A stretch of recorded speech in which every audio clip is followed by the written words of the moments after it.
ನಮಸ್ಕಾರ ಸ್ನೇಹಿತರೆ, ಇವತ್ತಿನ ವಿಡಿಯೋ ಅಲ್ಲಿ ನಾನು ವೆನ್ಸ್ಡೇ ಹಾರರ್ ಮಿಸ್ಟರಿ ಸೀರೀಸ್ ನ ರೀಕ್ಯಾಪ್ ಮಾಡ್ತಾ ಇದ್ದೀನಿ. ಆಗಸ್ಟ್ ಅಲ್ಲಿ ಸೀಸನ್ 2 ರಿಲೀಸ್ ಆಗ್ತಾ ಇದೆ. ಅದಕ್ಕಿಂತ ಮುಂಚೆ ಸೀಸನ್ 1 ನ ಚಿಕ್ಕದಾಗಿ ಒಂದೇ ವಿಡಿಯೋ ಅಲ್ಲಿ ರೀಕ್ಯಾಪ್ ಮಾಡ್ತೀನಿ. ಸೀಸನ್ 2 ಅರ್ಥ ಮಾಡ್ಕೊಳ್ಳೋಕೆ ಏನ್ ಬೇಕೋ ಅದೆಲ್ಲ ಈ ವಿಡಿಯೋ ಅಲ್ಲೇ ಹೇಳ್ತೀನಿ ಸ್ನೇಹಿತರೆ. ಇದೊಂದು ವಿಡಿಯೋ ನೋಡಿದ್ರೆ ಸಾಕು, ಮೊದಲನೇ ಸೀಸನ್ ಪೂರ್ತಿ ನಿಮಗೆ ನೆನಪಾಗುತ್ತೆ. ವಿಡಿಯೋ ಅಲ್ಲಿ ಮುಂದೆ ಹೋಗೋಕು ಮುಂಚೆ ಚಾನೆಲ್ ಗೆ ನೀವೇನು ಸಬ್ಸ್ಕ್ರೈಬ್ ಆಗಿಲ್ಲ ಅಂದ್ರೆ ದಯವಿಟ್ಟು ಸಬ್ಸ್ಕ್ರೈಬ್ ಆಗಿ, ಮತ್ತೆ ನೋಟಿಫಿಕೇಶನ್ ಬೆಲ್ ಐಕಾನ್ ಕೂಡ ಆನ್ ಮಾಡಿ.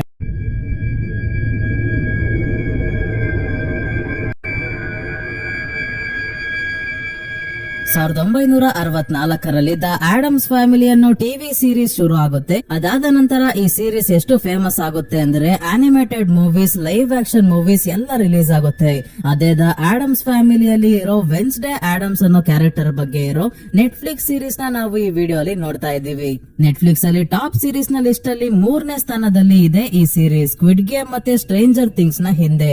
ಸೊ ಈಗ ಮೊದಲನೇ ಸೀಸನ್ ಅಲ್ಲಿ ಏನಾಯ್ತು ಅಂತ ನೋಡೋದಾದ್ರೆ, ವೆನ್ಸ್ಡೇ ಆಡಮ್ಸ್ ಅನ್ನೋ ಹೈಸ್ಕೂಲ್ ಹುಡುಗಿ ಯಾವಾಗ್ಲೂ ಮುಖ ಊದಿಸ್ಕೊಂಡಿರ್ತಾಳೆ, ನಗೋದು ಇಲ್ಲ, ಅಳೋದು ಇಲ್ಲ, ತನ್ನ ಭಾವನೆಗಳನ್ನೆಲ್ಲ ತನ್ನೊಳಗೆ ಇಟ್ಕೊಂಡಿರ್ತಾಳೆ, ಹೊರಗೆ ಬರೋಕೆ ಬಿಡಲ್ಲ. ಅವಾಗ ಸೀರಿಯಸ್ ಆಗಿ ತಮಾಷೆ ಮಾಡ್ತಾಳೆ. ಇದರಿಂದ ಸುತ್ತಮುತ್ತ ಇರೋ ಜನರೆಲ್ಲ ಹೆದರ್ಕೊಂತಾರೆ. ಡಾರ್ಕ್ ಹ್ಯೂಮರ್, ಅದಕ್ಕೆ ಯಾವಾಗ್ಲೂ ಸಾಯೋದ್ರ ಬಗ್ಗೆನೇ ಮಾತಾಡ್ತಾ ಇರ್ತಾಳೆ ವೆನ್ಸ್ಡೇ. ಈಗ ಸ್ಕೂಲ್ಗೆ ಬಂದು ತನ್ನ ಲಾಕರ್ ನ ಓಪನ್ ಮಾಡಿದಾಗ ಒಳಗೆ ತಮ್ಮ ಪಕ್ಸ್ಲಿನ ಬೇರೆ ಹುಡುಗರು ಕಟ್ ಹಾಕಿ ಲಾಕರ್ ಒಳಗೆ ಹಾಕಿದ್ದಾರೆ. ಇವನ ಕೈಯನ್ನ ಟಚ್ ಮಾಡ್ತಿದ್ದಂಗೆ ಇವನಿಗೆ ಈ ರೀತಿ ಮಾಡಿದ್ದು ಯಾರು ಅಂತ ವಿಷನ್ ಕಾಣಿಸುತ್ತೆ. ಇದೇ ಇವಳ ಸೂಪರ್ ಪವರ್ ಸ್ನೇಹಿತರೆ. ಇವಳ ತಾಯಿ ಮಾರ್ಟಿಶಿಯಾ ತರಾನೇ ಸೈಕಿಕ್ ಪವರ್ಸ್ ಇದೆ. ಅಂದ್ರೆ ಯಾವ್ದಾದ್ರು ವಸ್ತುವನ್ನ ಅಥವಾ ಯಾರನ್ನಾದ್ರೂ ಟಚ್ ಮಾಡಿದಾಗ ಕೆಲವೊಮ್ಮೆ ಅವರ ಪಾಸ್ಟ್ ಮತ್ತೆ ಫ್ಯೂಚರ್ ಬಗ್ಗೆ ವಿಷನ್ ಕಾಣಿಸುತ್ತೆ. ಇವರಮ್ಮ ಮಾರ್ಟಿಶಿಯಾಗೆ ಈ ಶಕ್ತಿಯನ್ನ ಕಂಟ್ರೋಲ್ ಮಾಡೋಕೆ ಬರುತ್ತೆ. ಇವಳಿಗೆ ಇದೆಲ್ಲ ಹೊಸದು, ಅದಕ್ಕೆ ಕಂಟ್ರೋಲ್ ಮಾಡೋಕೆ ಬರಲ್ಲ. ವೆನ್ಸ್ಡೇಗೆ ತನ್ನ ತಮ್ಮನಿಗೆ ಈ ರೀತಿ ಮಾಡಿದ್ ಯಾರು ಅಂತ ಗೊತ್ತಾಗ್ತಿದ್ದಂಗೆ ಸ್ವಿಮ್ಮಿಂಗ್ ಮಾಡ್ತಿರೋ ಆ ಹುಡುಗರ ಹತ್ರ ಬಂದು ಪೂಲ್ ಒಳಗೆ ಪಿರಾನ ಮೀನುಗಳನ್ನ ಬಿಟ್ಬಿಡ್ತಾಳೆ. ಎಲ್ಲಾ ಹುಡುಗರು ತಪ್ಪಿಸ್ಕೊಂತಾರೆ. ಆದ್ರೆ ಒಬ್ಬ ಹುಡುಗ ಮೀನುಗಳ ಕೈಗೆ ಸಿಗಾಕೊಂಡಾಗ ಇವನ ಜಾಮೂನ್ನ ತಿನ್ಕೊಂಡ್ ಹೋಗ್ತವೆ. ಹುಡುಗರನ್ನ ಕೊಲ್ಲೋಕೆ ನೋಡಿದ್ಲು ಅಂತ ವೆನ್ಸ್ಡೇನ ಸ್ಕೂಲಿಂದ ಹೊರಗೆ ಹಾಕ್ತಾರೆ. ಕೇಸ್ ಆಗಿದೆ. ಆದ್ರೆ ಎಲ್ಲವನ್ನ ಹ್ಯಾಂಡಲ್ ಮಾಡೋಕೆ ಇವಳ ಶ್ರೀಮಂತ ತಂದೆ ತಾಯಿ ಗಾಮೆಜ್ ಮತ್ತೆ ಮಾರ್ಟಿಶಿಯಾ ಇದ್ದಾರೆ. ಇವಳಿಗೆ ನಾರ್ಮಲ್ ಸ್ಕೂಲ್ ಸರಿ ಇಲ್ಲ. ತಾವು ಚಿಕ್ಕವರಿದ್ದಾಗ ಹೋಗ್ತಿದ್ದ ನೆವರ್ಮೋರ್ ಅಕಾಡೆಮಿಗೆ ಸೇರ್ಸೋಕೆ ಅಂತ ಹೊರಟಿದ್ದಾರೆ. ಈ ಅಕಾಡೆಮಿಯಲ್ಲಿ ಕೇವಲ ಔಟ್ಕಾಸ್ಟ್ಸ್ ಮಾತ್ರ ಇರೋದು. ಇಡೀ ಸೀರೀಸ್ ಅಲ್ಲಿ ಔಟ್ಕಾಸ್ಟ್ಸ್ ಮತ್ತೆ ನಾರ್ಮೀಸ್ ಅನ್ನೋ ಪದವನ್ನ ಕೇಳ್ತೀವಿ. ಔಟ್ಕಾಸ್ಟ್ಸ್ ಅಂದ್ರೆ ವೆನ್ಸ್ಡೇ ತರ ಸೂಪರ್ ನ್ಯಾಚುರಲ್ ಪವರ್ಸ್ ಮತ್ತೆ ಮ್ಯಾಜಿಕಲ್ ಪವರ್ಸ್ ಅಥವಾ ಮನುಷ್ಯರಿಂದ ಮಾನ್ಸ್ಟರ್ ಗಳಾಗಿ ಬದಲಾಗೋ ಪವರ್ಸ್ ಇರೋಂತವ್ರು. ನಾರ್ಮೀಸ್ ಅಂದ್ರೆ ನಮ್ ತರ ನಾರ್ಮಲ್ ಮನುಷ್ಯರು. ಮಾರ್ಟಿಶಿಯಾ ಮತ್ತೆ ಗಾಮೆ ಸ್ವಲ್ಪ ಬರ್ಗೆಟ್ ಅವ್ರಂಗ್ ಆಡ್ತಾ ಇದ್ದಾರೆ. ಯಾವ ಜಾಗ ಎಲ್ಲಿದೀವಿ ಅಂತ ನೋಡಲ್ಲ, ಶುರು ಹಚ್ಕೊಂತಾರೆ. ಅದಕ್ಕೆ ವೆನ್ಸ್ಡೇಗೆ ಯಾವಾಗ್ಲೂ ತನ್ನನ್ನ ಮುಂದೆ ಕೂರಿಸ್ಕೊಂಡು ರೊಮ್ಯಾಂಟಿಕ್ ಮೂವಿ ತೋರಿಸ್ತಾರಲ್ಲ ಅಂತ ಇವಳಿಗೆ ಇಷ್ಟ ಆಗಲ್ಲ. ನೆವರ್ಮೋರ್ ಅಕಾಡೆಮಿಗೆ ಹೋಗಿ ತನ್ನ ತಾಯಿ ನಡೆದ ಹಾದಿಯಲ್ಲಿ ನಡೆಯೋಕೆ ಇವಳಿಗೆ ಇಷ್ಟ ಇಲ್ಲ. ಅದಕ್ಕೆ ಕೋಪ ಮಾಡ್ಕೊಂಡಿದ್ದಾಳೆ. ಇವಳಿಗೆ ಸ್ವತಂತ್ರವಾಗಿ ಬದುಕಬೇಕು, ತನಗೆ ಇಷ್ಟ ಬಂದಿದ್ದನ್ನ ಮಾತ್ರ ಮಾಡ್ಬೇಕು ಅಂತ ಆಸೆ. ನಂತರ ಇವರು ನೆವರ್ಮೋರ್ ಅಕಾಡೆಮಿಗೆ ಬಂದಾಗ ಗೊತ್ತಾಗುತ್ತೆ, ಈ ಬೋರ್ಡಿಂಗ್ ಸ್ಕೂಲ್ ನ ಪ್ರಿನ್ಸಿಪಲ್ ವಿಮ್ಸ್ ಮತ್ತೆ ಮಾರ್ಟಿಶಿಯಾ ಇಬ್ರು ಆಗ ಕ್ಲಾಸ್ಮೇಟ್ಸ್ ಆಗಿದ್ರು. ಅಷ್ಟೇ ಅಲ್ಲ, ರೂಮ್ ಮೇಟ್ಸ್ ಕೂಡ ಆಗಿದ್ರು. ವೆನ್ಸ್ಡೇಗೆ ಈ ತರ ಯಾಕೆ ಹೆಸರಿಟ್ಟಿದ್ದಾರೆ ಅಂದ್ರೆ, ಮಾರ್ಟಿಶಿಯಾ ಒಂದು ನರ್ಸರಿ ರೈಮ್ಸ್ ಅಲ್ಲಿ ಬರೋ Wednesday child is full of woe ಅನ್ನೋ ಲೈನ್ ಇಂದ ಇನ್ಸ್ಪೈರ್ ಆಗಿರ್ತಾಳೆ. ಈ ಲೈನ್ ನ ಅರ್ಥ, ಬುಧವಾರ ಹುಟ್ಟಿರೋ ಮಕ್ಕಳಿಗೆ ಬೇರೆ ದಿನ ಹುಟ್ಟಿರೋ ಮಕ್ಕಳಿಗೆ ಕಂಪೇರ್ ಮಾಡಿದ್ರೆ ಸ್ವಲ್ಪ ಜಾಸ್ತಿನೇ ದುಃಖ, ಜೀವನದಲ್ಲಿ ತೊಂದ್ರೆ ಜಾಸ್ತಿನೇ ಇರುತ್ತೆ, ಮತ್ತೆ ಇಲ್ದೇ ಇರೋ ತೊಂದ್ರೆ ಮೈ ಮೇಲೆ ಹೇಳ್ಕೊಂತಾರೆ ಅಂತ. ವೆನ್ಸ್ಡೇಗೆ ಈ ಸೀರೀಸ್ ಪೂರ್ತಿ ಇದೆ ಆಗೋದು. ವೆನ್ಸ್ಡೇನ ಈ ನೀಡನ್ನು ಹುಡುಗಿ ಇರೋ ರೂಮ್ ಗೆ ಕಳಿಸ್ತಾರೆ. ಇವಳ ರೂಮ್ ಫುಲ್ ಜಾತ್ರೆ. ವೆನ್ಸ್ಡೇಗೆ ಕಲರ್ ಪಿಂಕ್ ಕಲರ್ ಎಲ್ಲ ಇಷ್ಟ ಆಗಲ್ಲ, ಡಾರ್ಕ್ ಕಲರ್ಸ್ ಅಂದ್ರೆ ಇಷ್ಟ. ಈ ನೀಡ್ ವೆನ್ಸ್ಡೇನ ನೋಡಿ ಯಾಕಿಷ್ಟು ಸಪ್ಪುಗಿದ್ಯಾ ಅಂದಾಗ ಇವಳು ಯಾವಾಗ್ಲೂ ಸತ್ ಹೆಣ ಇದ್ದಂಗೆ ಇರ್ತಾಳೆ ಅಂತಾರೆ ಇವರಪ್ಪ. ಈ ನೀಡ್ ವೆನ್ಸ್ಡೇನ ಸ್ಕೂಲ್ ನ ತೋರ್ಸೋಕೆ ಕರ್ಕೊಂಡ್ ಬಂದಾಗ ಇಲ್ಲಿ ವಿಚಿತ್ರವಾದ ಪ್ರಾಣಿಗಳಿರೋದನ್ನ ನೋಡ್ತೀವಿ. ಅಂದ್ರೆ ಮಕ್ಕಳ ರೀತಿ ಕಾಣ್ತಾರೆ ಮೇಲ್ನೋಟಕ್ಕೆ. ಆದ್ರೆ ಇವರೆಲ್ಲ ವೇರ್ವಲ್ಸ್, ವ್ಯಾಂಪೈರ್, ಸೈರನ್ ಗಳಾಗಿದ್ದಾರೆ. ಸೈರನ್ ಗಳಂದ್ರೆ ಅದು ಹಾರ್ನ್ ತರ ಅಲ್ಲ ಸ್ನೇಹಿತರೆ. ಸೈರನ್ಸ್ ಅಂದ್ರೆ ನೋಡೋಕೆ ಮರ್ಮೇಡ್ ತರ, ಆದ್ರೆ ಮರ್ಮೇಡ್ ಅಲ್ಲ. ಸಮುದ್ರದಲ್ಲಿ ಶಿಪ್ ಅಲ್ಲಿ ಹೋಗ್ಬೇಕಾದ್ರೆ ಈ ಸೈರನ್ ಗಳು ಹಾಡನ್ನ ಹಾಡ್ತವೆ. ಈ ಹಾಡಿಗೆ ಸಂಮೋಹನಕ್ಕೊಳಗಾಗಿ ಈ ಸೈರನ್ ಗಳ ಮಾತನ್ನ ಕೇಳಿ ಶಿಪ್ ಅಲ್ಲಿ ಇದ್ದವರೆಲ್ಲ ಒಂದಲ್ಲ ಒಂದು ರೀತಿ ಸಾವನ್ನಪ್ತಾರೆ. ಇದು ಈ ಸೈರನ್ ಗಳ ಕತೆ. ಸೈರನ್ ಗಳಲ್ಲಿ ಒಬ್ಳು ಬಿಯಾಂಕಾ. ಎಲ್ಲರಿಗಿಂತ ನಾನೇ ಗ್ರೇಟ್ ಅನ್ಕೊಂಡಿರ್ತಾಳೆ. ಅಲ್ಲೇ ಹಿಂದೆ ಇವಳ ಎಕ್ಸ್ ಬಾಯ್ ಫ್ರೆಂಡ್ ಪೇಂಟಿಂಗ್ ಮಾಡ್ತಾ ಇದ್ದಾನಲ್ಲ, ಅವನ ಹೆಸರು ಝೇವಿಯರ್ ಅಂತ. ಆರ್ಟ್ ನ ಜೀವಂತಗೊಳಿಸೋ ಆರ್ಟಿಸ್ಟ್ ಇವನು. ಇನ್ನ ಸ್ಟೋನರ್ಸ್ ಅಥವಾ ಗಾರ್ಗಾನ್ಸ್ ಅನ್ನೋರು ಕೂಡ ಇದ್ದಾರೆ. ಇವರಲ್ಲಿ ಒಬ್ಬ ಏಜಾಕ್ಸ್ ಅನ್ನೋನಿಗೆ ಈ ನೀಡ್ ಕಾಳಾಗ್ತಾ ಇರ್ತಾಳೆ. ಇವರ ಕೂದಲು ಹಾವುಗಳ ರೀತಿ ಇರುತ್ತೆ. ಅದನ್ನ ನೋಡಿದವರು ಕಲ್ಲಿನ ರೀತಿ ಆಗೋಗ್ತಾರೆ. ಹಾಗಾಗಿ ಯಾವಾಗ್ಲೂ ಟೋಪಿ ಹಾಕಿರ್ತಾರೆ. ಎಲ್ಲ ಆದ್ಮೇಲೆ ಮಾರ್ಟಿಶಿಯಾ ತನ್ನ ಒಂದು ನೆಕ್ಲೆಸ್ ನ ವೆನ್ಸ್ಡೇಗೆ ಕೊಟ್ಟು ಹೋಗ್ತಾಳೆ. ಇದರ ಮೇಲೆ ಡಬ್ಲ್ಯೂ ಮತ್ತೆ ಎಂ ತಾಯಿ ಮಗಳ ಇನಿಷಿಯಲ್ಸ್ ಇದೆ. ಆದ್ರೆ ಇದೇ ನೆಕ್ಲೆಸ್ ಗೆ ವಿಷನ್ ತೋರ್ಸೋ ಶಕ್ತಿ ಕೂಡ ಇದೆ. ಹೋಗ್ಬೇಕಾದ್ರೆ ಗೋಮೆಸ್ ತಮ್ಮ ಮಗಳ ಮೇಲೆ ಕಣ್ಣಿಡೋಕೆ ಅಂತ ಥಿಂಗ್ ಅನ್ನು ಕಟ್ ಆಗಿರೋ ಕೈನ ಬಿಟ್ಟು ಹೋಗ್ತಾರೆ. ಇದಕ್ಕೆ ಕಣ್ಣಿಲ್ಲ ಆದ್ರೂ ಕಾಣುತ್ತೆ, ಕಿವಿ ಇಲ್ಲ ಆದ್ರೂ ಕೇಳಿಸುತ್ತೆ. ವೆನ್ಸ್ಡೇ ಇಲ್ಲಿಂದ ತಪ್ಪಿಸ್ಕೊಂತಾಳೆ ಅಂತ ಭಯ ಮಾರ್ಟಿಶಿಯಾ ಮತ್ತೆ ಗೋಮೆಸ್ಗೆ. ಈ ನೆವರ್ಮೋರ್ ಅಕಾಡೆಮಿ ಇರೋದು ಜೆರಿಕೋ ಅನ್ನೋ ಟೌನ್ ಅಲ್ಲಿ. ಇಲ್ಲಿ ಒಂದು ಮಾನ್ಸ್ಟರ್ ನ ಕಾಟ ಶುರು ಆಗಿದೆ. ಹೈಕಿಂಗ್ ಅಂತ ಕಾಡಿಗೆ ಹೋದವರು ಒನ್ ಪೀಸ್ ಅಲ್ಲಿ ವಾಪಸ್ ಬರಲ್ಲ, ಪೀಸ್ ಪೀಸ್ ಆಗಿ ವಾಪಸ್ ಬರ್ತಾರೆ. ಅಷ್ಟು ಭೀಕರವಾಗಿ ಆ ಮಾನ್ಸ್ಟರ್ ಕಾಡಿಗೆ ಹೋದ ಜನರನ್ನ ಕೊಲ್ತಾ ಇದೆ. ಇಲ್ಲಿನ ಲೋಕಲ್ ಶರೀಫ್ ಅಂದ್ರೆ ಪೊಲೀಸ್ ಆಫೀಸರ್ಗೆ ನೆವರ್ಮೋರ್ ಅಲ್ಲಿ ಇರೋ ಯಾರೋ ಸ್ಟೂಡೆಂಟೇ ಈ ಮಾನ್ಸ್ಟರ್ ಆಗಿ ಈ ಕೆಲಸ ಮಾಡ್ತಿರ್ಬೋದು ಅಂತ ಡೌಟ್, ಆದ್ರೆ ಪ್ರೂಫ್ ಇಲ್ಲ. ಈ ಕಡೆ ವೆನ್ಸ್ಡೇ ರೂಮ್ ನ ಅರ್ಧ ಭಾಗ ಡಿವೈಡ್ ಮಾಡಿದ್ದಾಳೆ. ಒಂದು ಸೈಡ್ ಈ ನೀಡ್ ನ ಜಾತ್ರೆ, ಇನ್ನೊಂದು ಸೈಡ್ ಅಲ್ಲಿ ವೆನ್ಸ್ಡೇಯ ದೆವ್ವದ ಮನೆ. ಈ ನೀಡ್ ಇರೋ ಬರೋ ಸೋಷಿಯಲ್ ಮೀಡಿಯಾದಲ್ಲೆಲ್ಲ ಇದ್ದಾಳೆ, ಫೋನ್ ಲ್ಯಾಪ್ಟಾಪ್ ಎಲ್ಲ ಯೂಸ್ ಮಾಡ್ತಾಳೆ. ಆದ್ರೆ ವೆನ್ಸ್ಡೇ ಹಳೆ ಟೈಪ್ ರೈಟರ್ ಹಿಡ್ಕೊಂಡು ನಾವೆಲ್ ಬರೀತಾ ಇರ್ತಾಳೆ. ಇಲ್ಲಿ ನಮಗೆ ಹೊಸ ಕ್ಯಾರೆಕ್ಟರ್ ನ ಇಂಟ್ರೊಡ್ಯೂಸ್ ಮಾಡ್ತಾರೆ, ಟೀಚರ್ ಮ್ಯಾರ್ಲಿನ್. ಈ ವಿಚಿತ್ರವಾದ ಪ್ರಾಣಿಗಳಿರೋ ಈ ಸ್ಕೂಲ್ ಅಲ್ಲಿ ಇವರೊಬ್ರೆ ನಾರ್ಮಲ್. ಇನ್ನ ಈ ನೀಡ್ ಬಗ್ಗೆ ಹೇಳೋದು ಮರ್ತೋದೆ, ಇವಳು ಕೂಡ ವೇರ್ ವುಲ್ಫ್. ಆದ್ರೆ ಇನ್ನು ಒಳಗಿರೋ ವೇರ್ ವುಲ್ಫ್ ಹೊರಗೆ ಬರ್ತಾ ಇಲ್ಲ, ಕೇವಲ ಶಾರ್ಪ್ ಆಗಿರೋ ಕ್ಲಾಸ್ ಹೊರಗೆ ಬರುತ್ತೆ ಅಷ್ಟೇ. ನಂತರ ರೋವನ್ ಅನ್ನು ಹುಡುಗ ಪರಿಚಯ ಆಗ್ತಾನೆ. ಇವನು ಮತ್ತೆ ಝೇವಿಯರ್ ಇಬ್ರು ರೂಮ್ ಮೇಟ್ಸ್. ಒಂದಿನ ರಾತ್ರಿ ವೆನ್ಸ್ಡೇ ಮಳೆಯಲ್ಲಿ ನಡ್ಕೊಂಡು ಹೋಗ್ಬೇಕಾದ್ರೆ ಬಿಲ್ಡಿಂಗ್ ಮೇಲಿಂದ ಸ್ಟ್ಯಾಚು ಬೀಳೋ ಅಷ್ಟರಲ್ಲಿ ಝೇವಿಯರ್ ಇವಳನ್ನ ಕಾಪಾಡ್ತಾನೆ. ಯಾಕೆ ಆ ಸ್ಟ್ಯಾಚು ಬಿತ್ತು ಅಂತ ಮುಂದೆ ನೋಡೋಣ. ಇವಳನ್ನ ಬಚ್ಚಿಡ್ಕೊಂಡೆ ಗಮನಿಸ್ತಾ ಇದ್ದ ಥಿಂಗ್ ಕೂಡ ಇವಳ ಕೈಗೆ ತಗ್ಲಾ ಕೊಡುತ್ತೆ. ನೀನು ನನಗೆ ಹೆಲ್ಪ್ ಮಾಡ್ಬೇಕು, ಮಾಡ್ಲಿಲ್ಲ ಅಂದ್ರೆ ಬೆರಳುಗಳು ಮುರಿದಾಗ್ತೀನಿ ಅಂತ ಬ್ಲಾಕ್ ಮೇಲ್ ಮಾಡಿ ತನ್ನ ಕೆಲಸ ಥಿಂಗ್ ಕೈಯಲ್ಲಿ ಮಾಡಿಸ್ಕೊಳ್ಳೋಕೆ ಶುರು ಮಾಡ್ತಾಳೆ ವೆನ್ಸ್ಡೇ. ಮೊದಲನೇ ಕೆಲಸ ಏನಂದ್ರೆ ಈ ನೆವರ್ಮೋರ್ ಅಕಾಡೆಮಿಯಿಂದ ಎಸ್ಕೇಪ್ ಆಗೋಕೆ ಸಹಾಯ ಮಾಡೋದು. ಒಂದಿನ ಪ್ರಿನ್ಸಿಪಲ್ ವೀಮ್ಸ್ ಇವಳನ್ನ ಥೆರಪಿಸ್ಟ್ ಆಗಿರೋ ಡಾಕ್ಟರ್ ವ್ಯಾಲರಿ ಹತ್ರ ಕರ್ಕೊಂಡ್ ಬಂದಿದ್ದಾರೆ. ಯಾಕಂದ್ರೆ ಕೋರ್ಟ್ ಆರ್ಡರ್ ಆಗಿದೆ ವೆನ್ಸ್ಡೇನ ಥೆರಪಿಸ್ಟ್ ಹತ್ರ ವಾರ ವಾರ ಕರ್ಕೊಂಡ್ ಹೋಗ್ಬೇಕು ಅಂತ. ವೆನ್ಸ್ಡೇ ಡಾಕ್ಟರ್ ವ್ಯಾಲರಿ ಹತ್ರ ಬಂದಾಗ ವಾಶ್ರೂಮ್ ಗೆ ಹೋಗ್ಬೇಕು ಅಂತ ಹೇಳಿ ಕಿಟಕಿಯಿಂದ ಎಸ್ಕೇಪ್ ಆಗ್ತಾಳೆ. ಆದ್ರೆ ನೆವರ್ಮೋರ್ ಇಂದ ಹೊರಗೆ ನಡ್ಕೊಂಡ್ ಹೋಗೋಕ್ ಆಗಲ್ವಲ್ಲ, ಅದಕ್ಕೆ ಸಹಾಯ ಕೇಳ್ಕೊಂಡು ಒಂದು ಕ್ಯಾಫೆಗೆ ಬರ್ತಾಳೆ.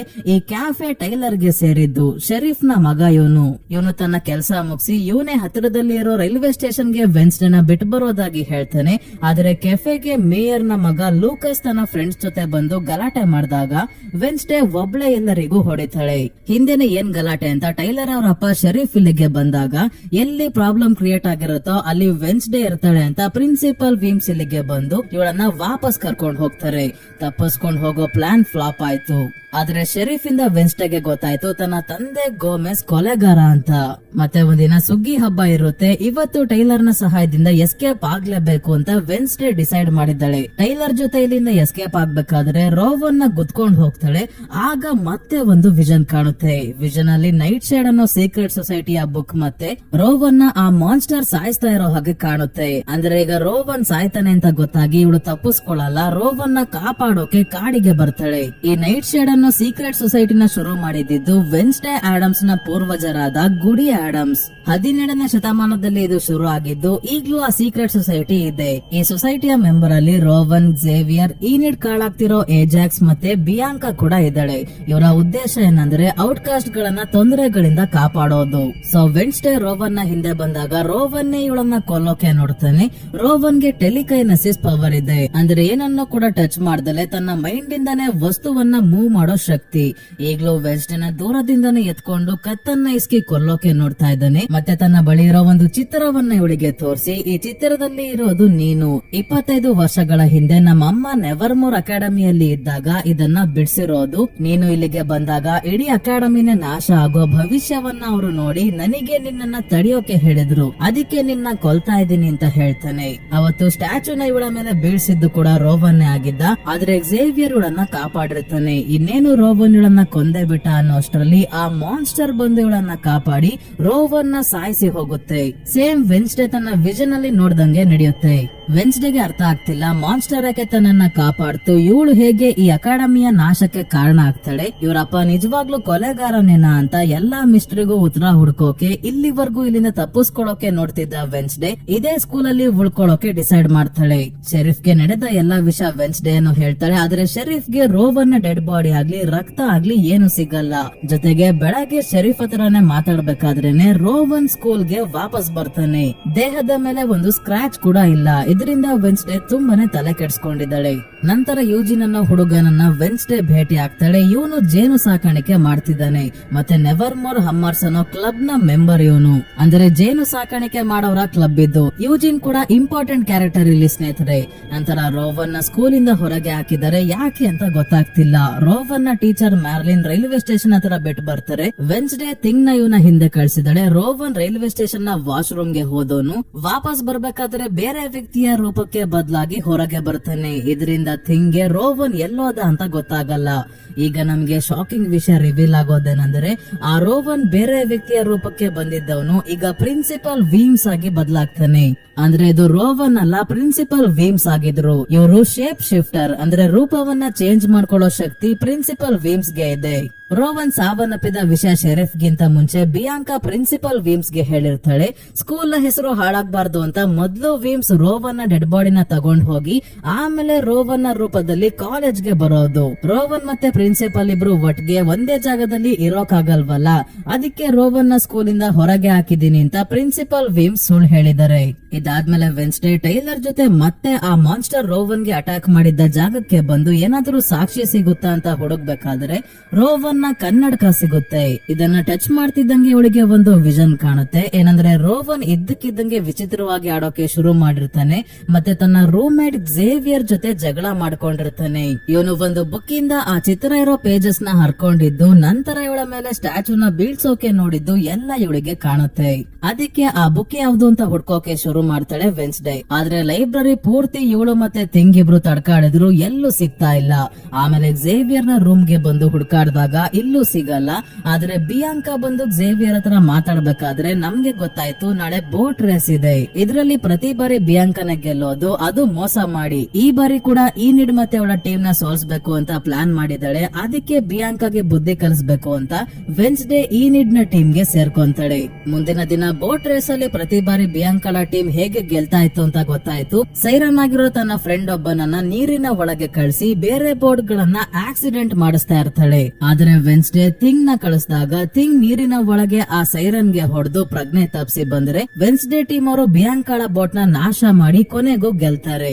ಗೆದ್ದು ಸಾಕಾಗಿ ಬಂದು ತುಂಬಾನೇ ಫೇಮಸ್ ಪೊಯೆಟ್ ಆಗಿದ್ದ ಎಡ್ಗರ್ ಅಲನ್ ಪೋ ಅವರ ಸ್ಟ್ಯಾಚು ಕೆಳಗೆ ಕುತ್ಕೊಂಡಿದ್ದಾಗ ಸ್ಟ್ಯಾಚುನ ಕೈಯಲ್ಲಿ ಒಂದು ಬುಕ್ ಇದೆ.